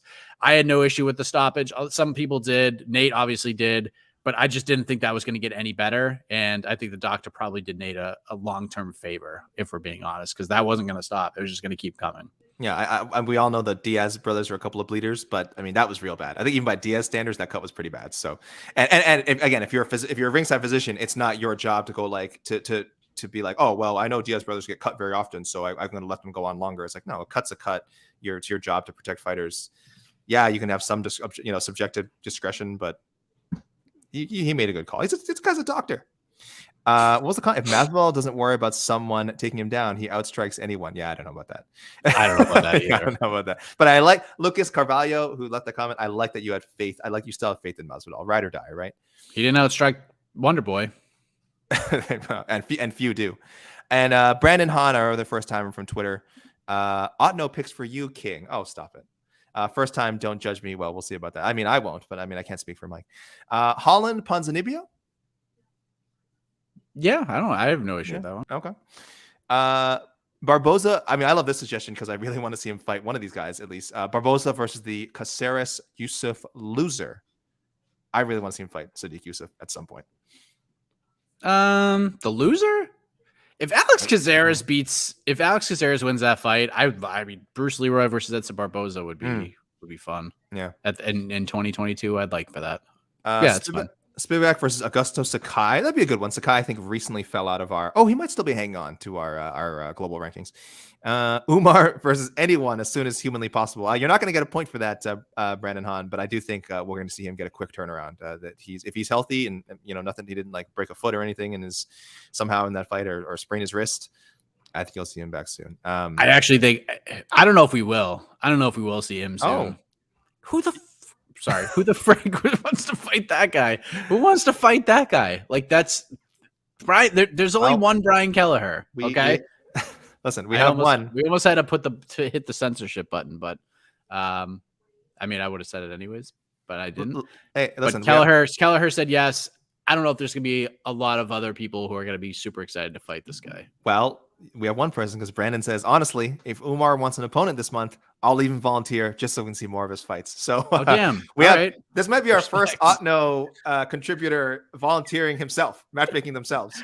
So, I mean, what if they book it? What if the UFC calls him and they book it? He gets all the Otno points. Like no one ever gets an Otno point again. I think he gets my spot on the show. Brandon, I think you get to host the show. If you survive, and you can still talk after going 10 seconds with Umar, the spot is done. The show is yours, my friend. So well done, Brandon. That's how you do your first time on to the next one. Thank you, Brandon, very much. And a couple of new Instagram boys, Azan Zaman, who I see in the comments, I believe is in the YouTube comments, who wrote his he wrote his picks on a piece of paper and screenshotted it, and it's sideways. So there, if you feel like I'm craning my head a bit. Dan Ige, Bryce Mitchell, Randy Brown, Kevin Hall. Randy Brown, of course, is fighting Cass Williams. Chris Dawkins versus Spivak. Chris Dawkins is fighting Blades, right? That's the main event of the Columbus card on March 26th. Azan, we are not off to a good start here. Mario Bautista / Asuncao versus Umar Nurmagomedov. Oh, and you're doing an either or pick. Oh boy, and Atman Azaitar versus Jalen Turner. Well, at least we ended on a decent note. But either way, Azan, thank you for the picks. But gotta mention those disclaimers. You broke like 4 disclaimers right there. I shouldn't even read it. And our other first time from Instagram, Blake Lewitt. Blake Lewitt. Wait a second. Oh wait, have you had Blake before? Hold on. Oh, this is the one you read. Oh, this is the one you read before.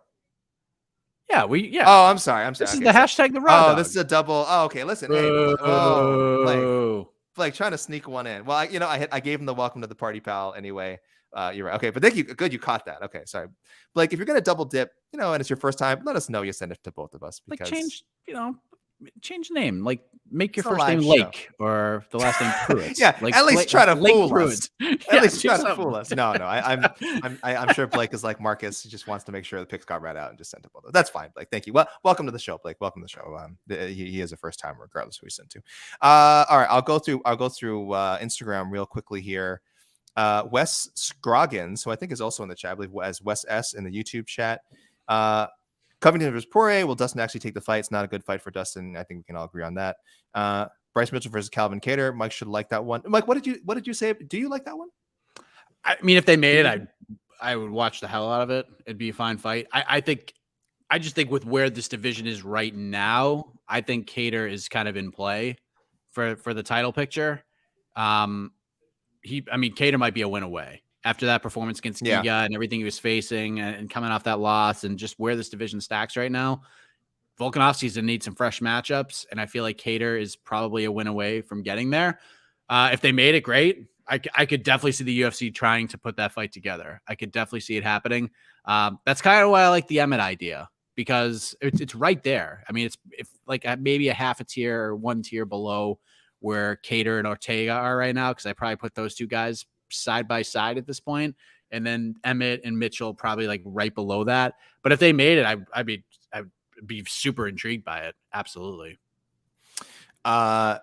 Yeah, I would be intrigued by it as well. I'm not against it. I don't know if it's what I would pick for Bryce Mitchell, but I understand why people are going that direction. Holland versus Demolidor again, and West writes, this is the only option. All other entries are incorrect. This is the correct answer. Yeah, I thought I'd see more of this. Yeah, I like that. I thought I'd see more of that. Carlos Torres, Buckley Caceres. Fun night of fights. Not a fan of Colby at all, but he really dominated Masvidal. I agree. I can't stand the man as a personality or how he markets himself, but boy, I don't know if I'm the only one. I find Colby Covington's fights really fun to watch. I don't know if you agree, Mike. And not just the Usman ones. Like, I think like his style is really entertaining. He doesn't, because of the shtick and because of that. I mean, I honestly think I don't think he gets the credit he deserves. I really don't. And I think most people will come out and say, love him or hate him, he's the second best welterweight on the planet. And that's 100% fact. But I think his overall performances, and I think what he did last night, and you and I talked a little bit off air about this because you had brought this up to me.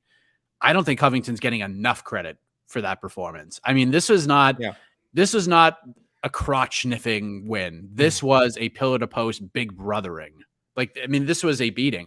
Like I said at the beginning of the show, I scored at 50-43. I thought Colby got a 10-8 in the third and a 10-8 in the fifth. This fight was not, there was a brief moment where Covington just kind of maybe felt himself a little too much and he got cracked in the fourth round and things got a little hairy, but Covington recovers so well. It didn't take him that long to get back into what he was doing, and then he stole all the momentum at the end of the round. So this is a beating. This is an impressive performance.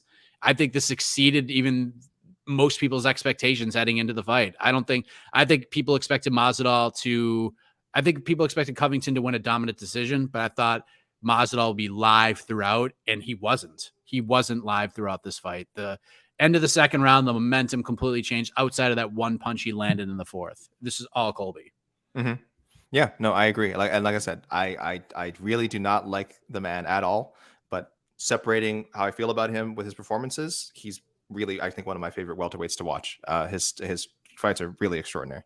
Carlos Torres, Bucky Caceres, RDA versus Mike Chandler, another one. I'm kind of digging that. He's into Holland, D-Rod. I think a lot of people are going to be campaigning for that. Spivak versus Derek Lewis.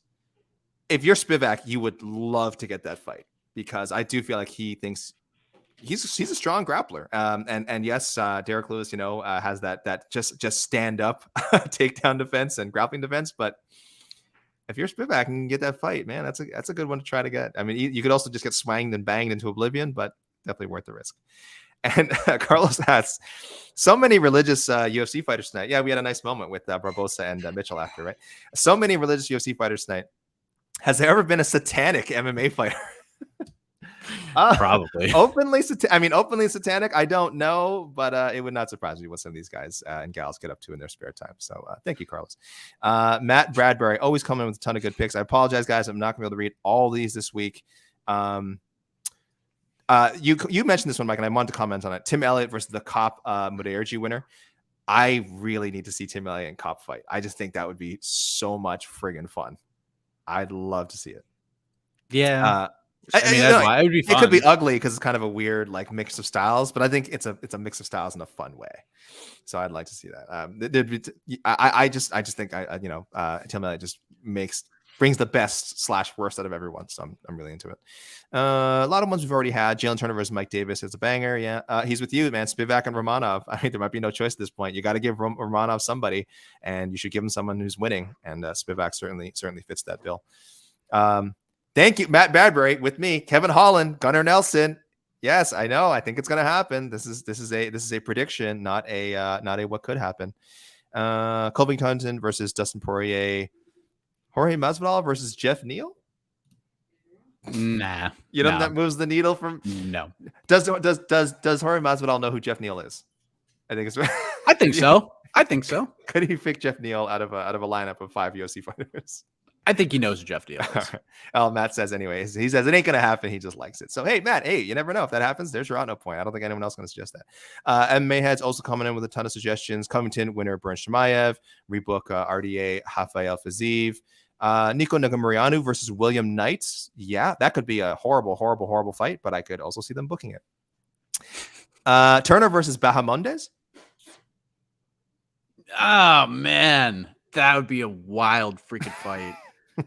I have them. No. I just you can't do that to you can't do that to Bahamondes right now. It'd be a fight of giants. Oh, dude, I have them pretty close together in my rankings. I got to tell you, ranking for me that makes a lot of sense. Even after Bahamondes lost his first fight. Where do I have Turner? I have Turner. Turner's won 4 in a row, right? 3 in a row. Yeah, he is. You'd be surprised how low I have Turner. Just because I need him to. This is why I didn't mind the Hawk Press suggestion that you read earlier. I'm like, I don't think he is that far past Hawk Press, if we're being honest. But yeah. I'm very tight with my rankings. People know it takes a lot. The easiest way to move up to my rankings is beat someone ranked above you, and he just hasn't really had to do that yet. But I mean, if you're going just by results, I totally understand if you're throwing him in the top 20 already. He's amazing. Yeah, I mean, it would be a crazy fight, but I'd like to see that down the line. MMA heads. I also liked. What's this one that's caught my eye here?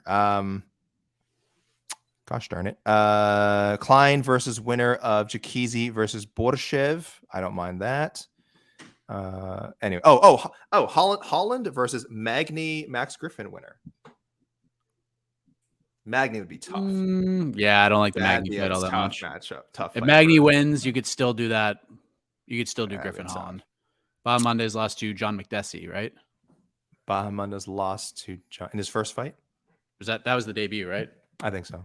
I'm pretty sure. I'll make sure, but I'm pretty sure it was that. And it was a pretty. I mean, it was a big brethering. For being honest. FFS 0807 says Jalen Turner versus Joel Alvarez. Determine who is the best lightweight that looks like a middleweight. Holland versus Domalador. Umar versus Hauni Barcelos. We're hearing from our man from Nepal. Suman Yanjan, thank you. I haven't heard from this guy in a while. He gives us a namaste. It's only their second time. So let me read out some of these. Colby versus Khamzat Shamaev if he beats Gilbert Burns. Mitchell versus Giga Jikadze. Good test for both fighters. Giga's groundwork will be tested, as does Bryce's stand-up. And then the winner of the fight advances to the top of the division alongside Volk, Holloway, Ortega, etc. Yeah, pretty simple, right?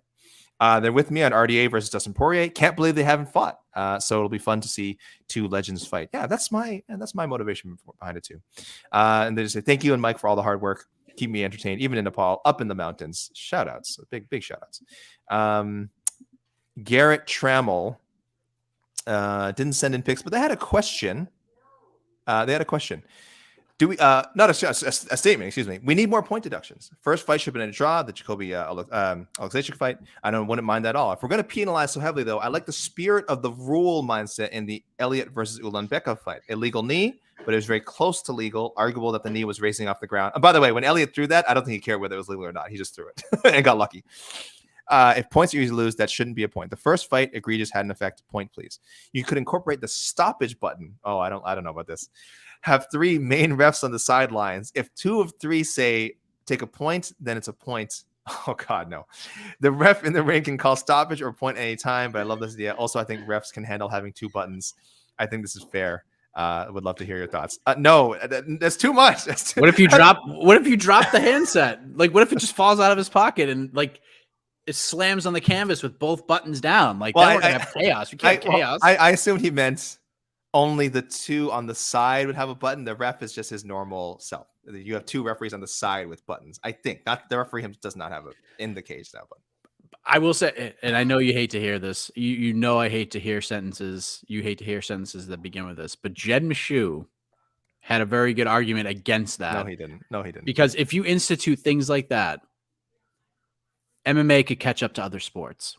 Because the NBA is really bad at this. And it wasn't in the 80s and it wasn't in the 90s. But once fouls started to be more prevalent, now we're seeing guys, we're seeing Academy Award winning performances out there. From 15 miles away, a gust of wind blows, and we see LeBron James fly through the sky like he's freaking Superman, okay? We don't want that in MMA. We don't want that to happen, especially if you're being a little more – it's a tough thing in MMA because, again, with this pay structure, win, show, all that crap, if we're getting flat fees, maybe we don't see that.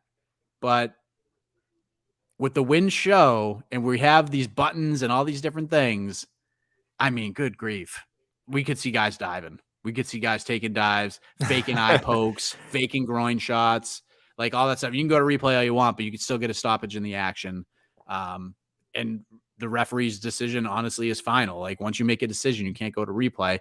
And we could be MMA could be a long night. Like, some of these nights are really long anyways. Sheesh.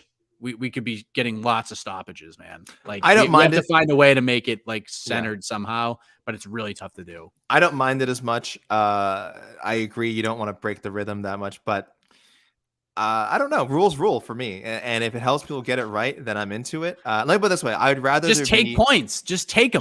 Sure. Like on the first one. Like, but I'd rather when you have the discussion in the back, when the referee goes to the two fighters and says, here's what we're doing. You just go out and you say, listen, if you poke him in the eye, I'm taking a point. You kick him in the nuts, you're taking a point. Like, no bullshit. Like, as soon as you do something, I'm taking a point. I'll say this. I'm more in favor of more replay and more, point scrutiny than I am of open scoring. There, I said it. We don't have our usual goons here to make the case for open scoring. I don't want to open up that discussion, and that's why I'm saying it, because they're not here. I don't want to get into it. Shout out to New York Rick. He knows what I'm talking about. We're tired of this chitter chatter. All right, that was Instagram. We've got a couple of emails here. Casey Carpenter is thanking us for the great coverage all week. Casey, thank you always for tuning in and sending nice emails. Casey always opens their emails with a nice comment. Jacoby versus Uzdemir. That's a big jump up. I'm not saying, and he's experienced. I'm saying rankings wise, but I think that'd be a very competitive fight. I want to see Jacoby take some time off. Okay. Heal up. Like, it was even more impressive just knowing how hurt Jacoby was. Like, he didn't kick at all. I think he threw I don't even know if he threw a single kick in that fight. Maybe one, but that's half of Jacoby's game right there. And he basically outboxed Mikhail Ogzechek and won the fight without his major weapons. Yeah. So that's impressive, man. Jacoby's legit. This is a great story. Much like Julian Erosa, this is one of those under the radar stories that should be getting talked about more. Sure. If you want to throw him in there with Ozdemir, go for it. But I kind of don't want to. I don't want to stop that train. Like, I kind of like the progression they're going. Like, I kind of like the Kutalaba rematch idea. Sure. It was a draw. I'd like to see those guys fight again. Jacoby, 7 or 6 fight. I think 6 fight unbeaten streak in the UFC. Pretty good. Rodriguez versus the winner of Andrade versus Lemos, because Carla better get the title fight. I think we can have Carla get the title fight and not have Marina have to fight again. But I would love to see her fight Lemos at some point, and Jessica Andrade, frankly. But I don't know. If anything, if Lemos beats Andrade I just pronounced her last name like 3 different ways, in impressive fashion, Lemos really is putting herself in line for a title shot at some point. So, but it'd have to be impressive. I know people lost a lot of faith in her in that very narrow win over Angela Hill. I don't like this. Turner versus Alexander Hernandez. They're going in different directions. I don't like that. Yeah, I agree. Let me jump ahead for Casey's picks. Colby versus Connor. If Connor comes back and doesn't get his undeserved title shot, but he will probably get the shot. I enjoyed the madness in the press conferences. Those two would give us complete madness going to the fight. For my official pick, I'll go with Gilbert Burns, because win or lose next month, Burns isn't getting a title shot. Oh, boo. No, your official pick should be Colby versus Connor. I like that one. I actually thought that was a kind of a misstep for Colby. Like, I'm okay with the Poirier fight if they make it, because Poirier's a name, but I think if Colby went out there and just blasted Connor, like, there'd be a lot of buzz behind that. There would be. There would. I mean, love it or hate it, you might think it's a nightmare matchup for Conor, and you're probably right about that. And it would be a probably brutal build if we're being honest. But I mean, Colby's in this weird spot right now where he wants to get to that third fight. And if he goes out there and just bolts Conor, like it just dominates him and finishes him somehow and puts him away. I mean, Usman can't deny him at this point. Like, I know it's not a big boost in the meritocracy world, but I mean, you get a lot of buzz going out there and stopping Conor, man. Like, I think Conor would be interested in that fight. I think Conor would be interested in it. So I kind of think he made a little misstep there, but I mean, it's not the end of the world. Not the end of the world. Casey also says, asked me one last thing. Please do your Dana White impression on more shows. Oh, you mean this Dana White impression? Hey, I'm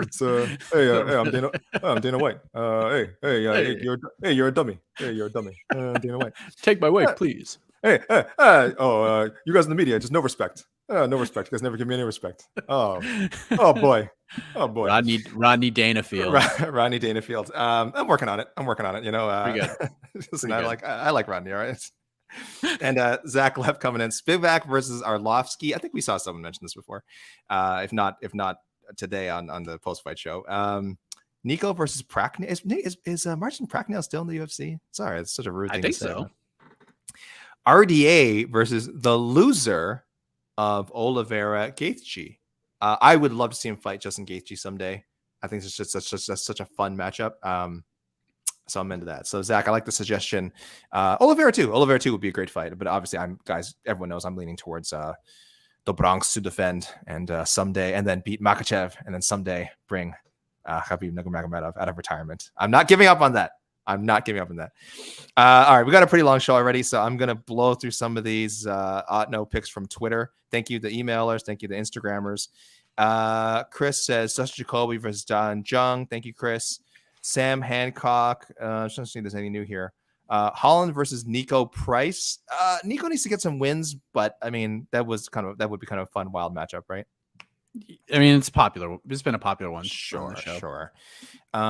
Timmy Osho. Jacoby versus we mentioned Jimmy Crute. Guys, Crute again he's got to pay these Instagram posts, guys. He's dealing with an injury. Jalen Turner versus Thiago Moises. That'd be interesting. That's an interesting clash of styles there. Yeah, I'm down. Miles Hutton back for some matchmaking after another long night of fights in the UK, and I've got the energy to contribute. Miles, just can't you just record these things and watch them in the morning? My goodness, that is tough. See, guys, this is why we don't complain about staying up late, because I don't know how you guys do it over in Europe when you actually watch these things live. Just completely insane. RDA versus Fiziev if needed. Mitchell versus Movsar Evloev. I don't want to have to put these guys against you. That's a fight that'll happen someday, and it'd be a great one. We don't need to Evloev's fighting, so use that. Did he what's his fight now? He's fighting Dan Ige. Oh, you mentioned that before. He's fighting Dan Ige. Okay. That's a good move up from Topuria, because again, I have Ige ranked pretty highly, right? So in my top 10. Jalen Turner versus Damir Ismagulov. That'd be a tough test. Another Nico versus Jailton. Morose versus Barber. They don't mention the matchup, so I don't know if they think Barber's just going to win, or it's win or lose. Or there's Umar versus John Castaneda. Sure. Okay. Man, bantamweight is good. Gosh darn it, bantamweight is good. Kevin Dwyer, Ludovic Klein versus Jonathan Pierce. They're with me with Elliot versus Alex Perez. Umar versus Cody Stamen. Cody needs other fights to sort of build himself back up. I don't like using him as like a stepping stone for Umar. I think that's a bit rough. Kevin Holland versus Jeremiah Wells. Sure. And Kevin writes, RDA is in a really bad position. Everyone above him is already booked. We're not going to fight him. I'm going to take a long shot. Say he gets the McGregor fight when Conor returns. Gosh, I would just love for the universe to just write itself and for us to finally see that. But I think that is long past. Sean Haywood, Klein versus Ricardo Ramos. Ricardo Ramos, is he fighting at featherweight now? He is. He has been, right? Yeah. Okay, I'm not great. I'm getting him mixed up with someone else. So if Klein can make featherweight, I know he probably does want to go back down, but he's had trouble making that weight in the past. So this fight was 155. He may just want to stay there. I don't know, but sure, 145 is an option for him. Nego Mariani versus Alonzo Menifield. I like that a lot. Oh no, Rodriguez versus Zhang Wei Li. Why do this to either of them? Why? It's a great fight. Just I'm not ready for that yet. I mean, yeah, it doesn't make sense. I mean, if you're not, if Marina's going to take a fight with anybody that's not for the title, Joanna's the pick. It's not Zhang. But I think the UFC really wants to put Zhang Weili, Joanna 2 together. I have a feeling that's what we're going to see when Joanna gets back in there. Marina's got to fight for the belt next. And if for something happens and they can't put that fight together, sure, try to get Marina and Joanna. Joanna doesn't seem all that thrilled about it, but which is crazy because literally everybody wants to see that fight. That seems to be like the most consistent matchmaking is Marina versus Joanna. And it has been since even before the Mackenzie Dern win. So we'll see. Stephen Brighter. I like what I'd say. Jalen Turner's a monster prospect guy. Step up against Grant Dawson. He's giving up on Dawson and Diego Ferreira happening. It's fine. Kevin Holland, enter Nico Price. So a lot of people want to see that one. At AO, it's Dad. RDA versus McGregor. Feels like the perfect time. Bring this back 6 years later. We'd love to see RDA get this match/opportunity. And if McGregor loses, he fights Masvidal after his rematch with Nate. So it doesn't really matter for McGregor. Really more of an opportunity for RDA. And Mitchell versus Giga. Both very different. Equally impressive victories over Barbosa. Both their most impressive victories in the UFC. Sure. Hashtag styles make fights. Yeah, I agree. It's an interesting one. Four Corner Sports NY. I know he's already chimed in our YouTube show. Here's some good ones. Yan Xiaonan versus Amanda Hebus. What do we got? Edson Barbosa versus Dawadu. Was that booked before? Is that another one that's fallen through?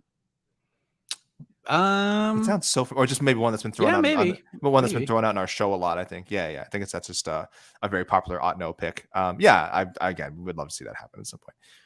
Spivak versus Pacaporta. Sure. Pacaporta versus anybody is must watch television. Although I want to see, Pacaporta's got to fight Andrei Arlovski though. That's the fight. That was so beautiful. Music to my ears, Mike. That Boston accent.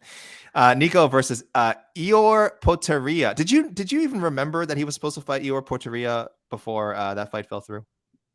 No, I did not. I honestly this week I apologize to Potieria. I did not know that he was supposed to make his UFC debut and was replaced by Nzejuku.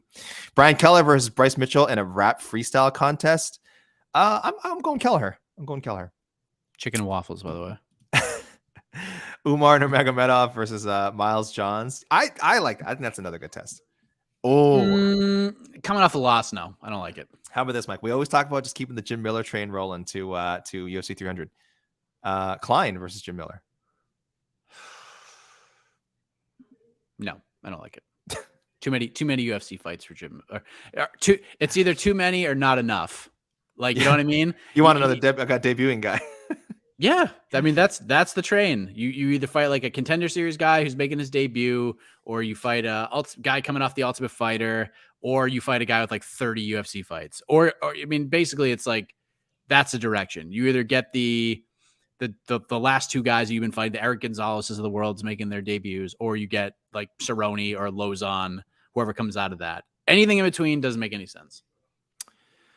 Clearest values, a lot of the same picks here. There again, they also thrown out Jalen Turner versus Hack Brass. I really like that. Spivak versus the Dacus Blades loser. Big step up, but again, he can only go up from here. I like to say I have him just outside the top 15. So if he's gonna fight someone higher than him, that might be one of his only options. And if Blades wins, it's not much of a step up though. Dacus would drop to like the bottom end of the top 15, which is kind of where Spivak's at. Sure. So yeah, if Blades wins, yes, true. That makes a lot of sense. I like that. So clears values. Thank you for that. At Fastbender J, Holland versus Randy Brown. Man, people really missed the Randy Brown and Cass Williams announcement on Saturday, and Marina versus Joanna. Yeah, we all want to see Marina versus Joanna, except Joanna. So yeah. So if you missed it, just real quick, May 7th, UFC 274. They announced like 7 fights and made it official. The Glover Teixeira Yuri Prochazka fight, which actually looking at this card right now could have really, this card really could have used that fight. It's Oliveira Gaethje. Right now, the second fight down is Oven St. Preux versus Shogun Hua 2. Rogério de Lima versus Ivanov. Cerrone Lozon. Randy Brown, Chaos Williams is a good fight. We reported some of these. Macy Chiasson versus Norma Dubont at 145. Brandon Royval versus Matt Schnell. Francisco Trinaldo versus Danny Roberts. That's the card right now. It's going to need some help. A lot of veterans. A lot of veteran names. A lot of vets, but it's going to need some help. Especially coming off of 273, which is just insane looking card right now. At UFC MMA Newsnet, Spivak versus Tabora, they fought already, I think, and Tabora beat him, if I'm not mistaken. So, I mean, you could run it back, but I don't know if it's a couple of years ago now. Sure, you can run it back. You can run. Yeah, you know what? I was going to call that pick out. Actually, that's not crazy. You could actually run that one back. Braden O'Neill throws out a bunch of picks. I'll read their comment. I don't think Covington will get Poirier or the Adesanya Whitaker fight, so I think he'll be forced to fight either Luque or Muhammad. Yeah, I hope so. Seems like the next 2 title shots are already claimed by Edwards and Burns Chimaev winner. Yeah, that's good logic. I think that's about right. Marcus McGahee calls this the custom-made camouflage edition of On to the Next One. Holland versus Means. I actually like that. I've given up on lobbying for Robbie, only because Means like booked a fight with Jeremiah Wells that fell through. So he's clearly, I don't know, is not lobbying for Robbie. So I'm okay. We're accepting Means matchups again. AK, when did Dr. Alan Grant turn into such a grump? What did he? I'm sorry. See, I haven't noticed it. Yeah, I don't know. He's been grumpy all episode. Yeah, he's just trolling. He's just trolling. Yeah, he's being trolling. Turner versus Kutath Latse, Klein versus Steven Peterson, assuming he's going back to 145. I do think that would be his plan. Oh, I like this. Nurmagomedov versus Nate Maness. So let's go. Yeah, God, so many good fights at 135. Thank you, Marcus. Again, apologies, guys. I can't go through all these. We're approaching 2 hours in the show, and I don't want us to go too long. Liam Perry always sending in a lot of great picks. My heart hurts for Alex Oliveira. I like him. Hate to see him in a 4-fight skid. He likes the Rodriguez call out for Holland a lot. Initially went with Li Jingliang. Rodriguez, a much better fight. And Oliveira likely gets cut, but if not, the Matt Brown or Barberino loser. I could see him not getting cut, and I could see him getting that fight. So I actually think that's a pretty smart pick. Yep. Mitchell versus Yair. I don't know if Yair wants that smoke right now.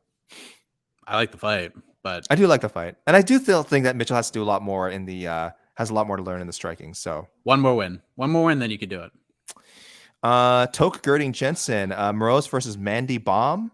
Nurmagomedov versus Yanez. Again, it's a fight we all would love to see. Love to see that fight. Another Tyson Nam mentioned for Tim Elliott. There you go. There's Mitchell versus Evloev, Ige winner. Covington Poirier.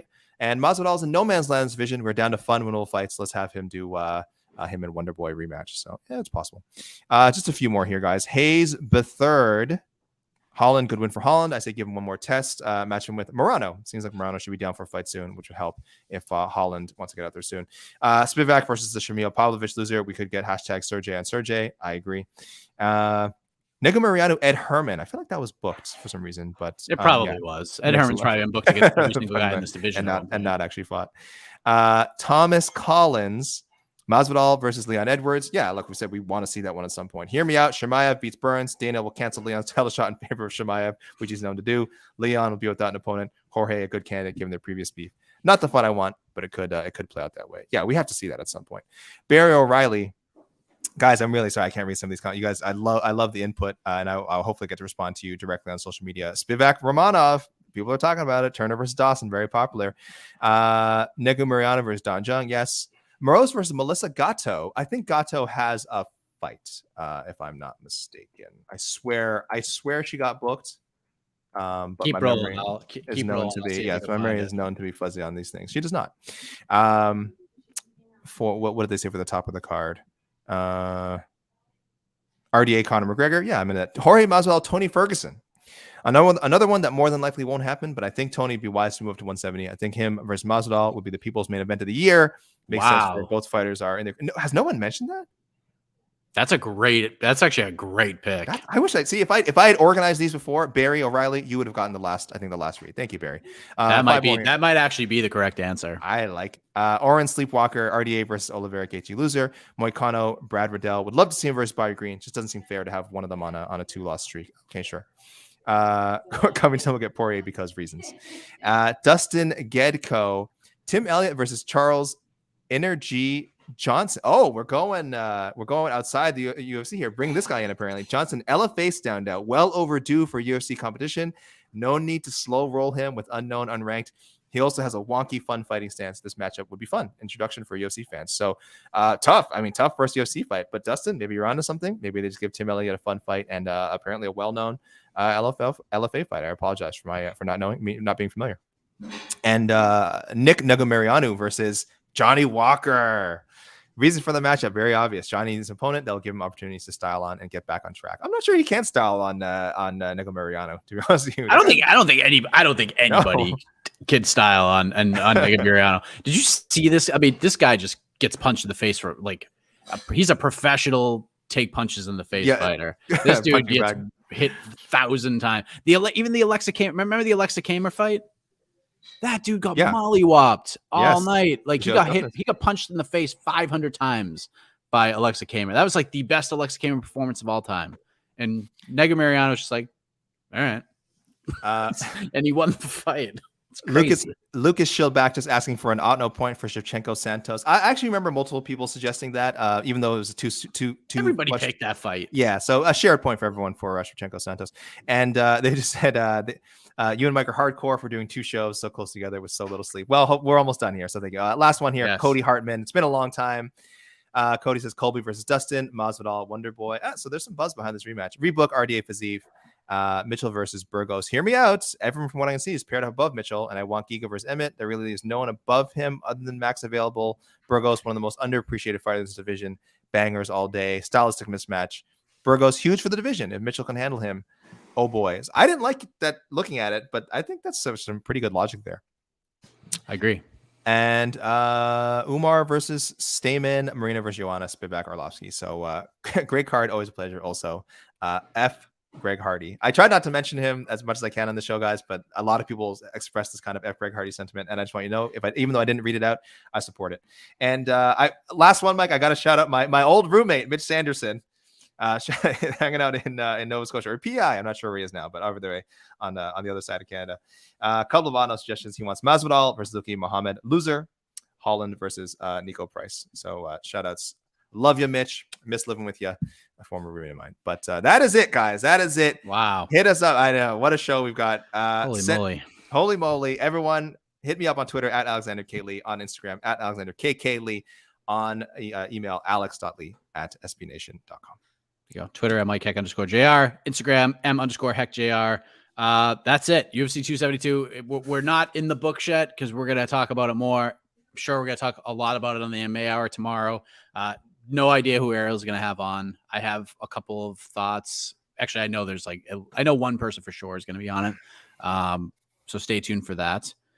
And next week, we got more matchmaking to do because we got UFC Vegas 50. UFC Vegas 50, headlined by Thiago Santos versus Magomed Ankalaev. Marlon Moraes versus Song Yadong in the co-main event. Alex Caceres, Sodiq Yusuff, Khalil Roundtree, Carl Roberson, Drew Dober, Terrence McKinney, Bruno Silva versus Alex Pereira. Wow, this card is sneaky good. I love that fight so much. I hate that someone has to lose, but what a great fight. Matthew Semmelsberger versus AJ Fletcher. I believe he's making his debut. JJ Aldrich, Julian Robertson stepping in. Trevin Jones, Javid Basharat. That's his debut. That's a great fight. Sabina Mazo, Miranda Maverick, Cody Brundage, Dalcha Lagambula, Guido Canetti versus Chris Moutinho. Chris Moutinho is back. And Tafan and Chukwi versus Azamat Mirzakhanov. This is the best fight night card of the year, is it not? Ooh. This is the best fight on night card paper. of the year. Yeah, on paper, this is really good. I do think. No, I'm not going to bring in any negativity. Yes, this is a great card. We have plenty of time to nitpick later in the week, but I love it. And and a big shout outs again to Terrence McKinney for that's a high risk fight. I mean, Drew Dober was ranked in the UFC not too long ago, so this is a step up. It's a very dangerous guy to fight on short notice. But hey, people are high on McKinney. If he gets this win, flying up these rankings faster than any one of us could have predicted. Indeed. So that is it. We are done. For AK, I am Mike Heck. Remember the golden rule of Otno. Don't take the stuff too seriously. MMA is supposed to be fun. We had fun with all of you, and we'll have more fun next week right here. And on to the next one, the podcast. Thank you very much. Enjoy the rest of your day. See you later.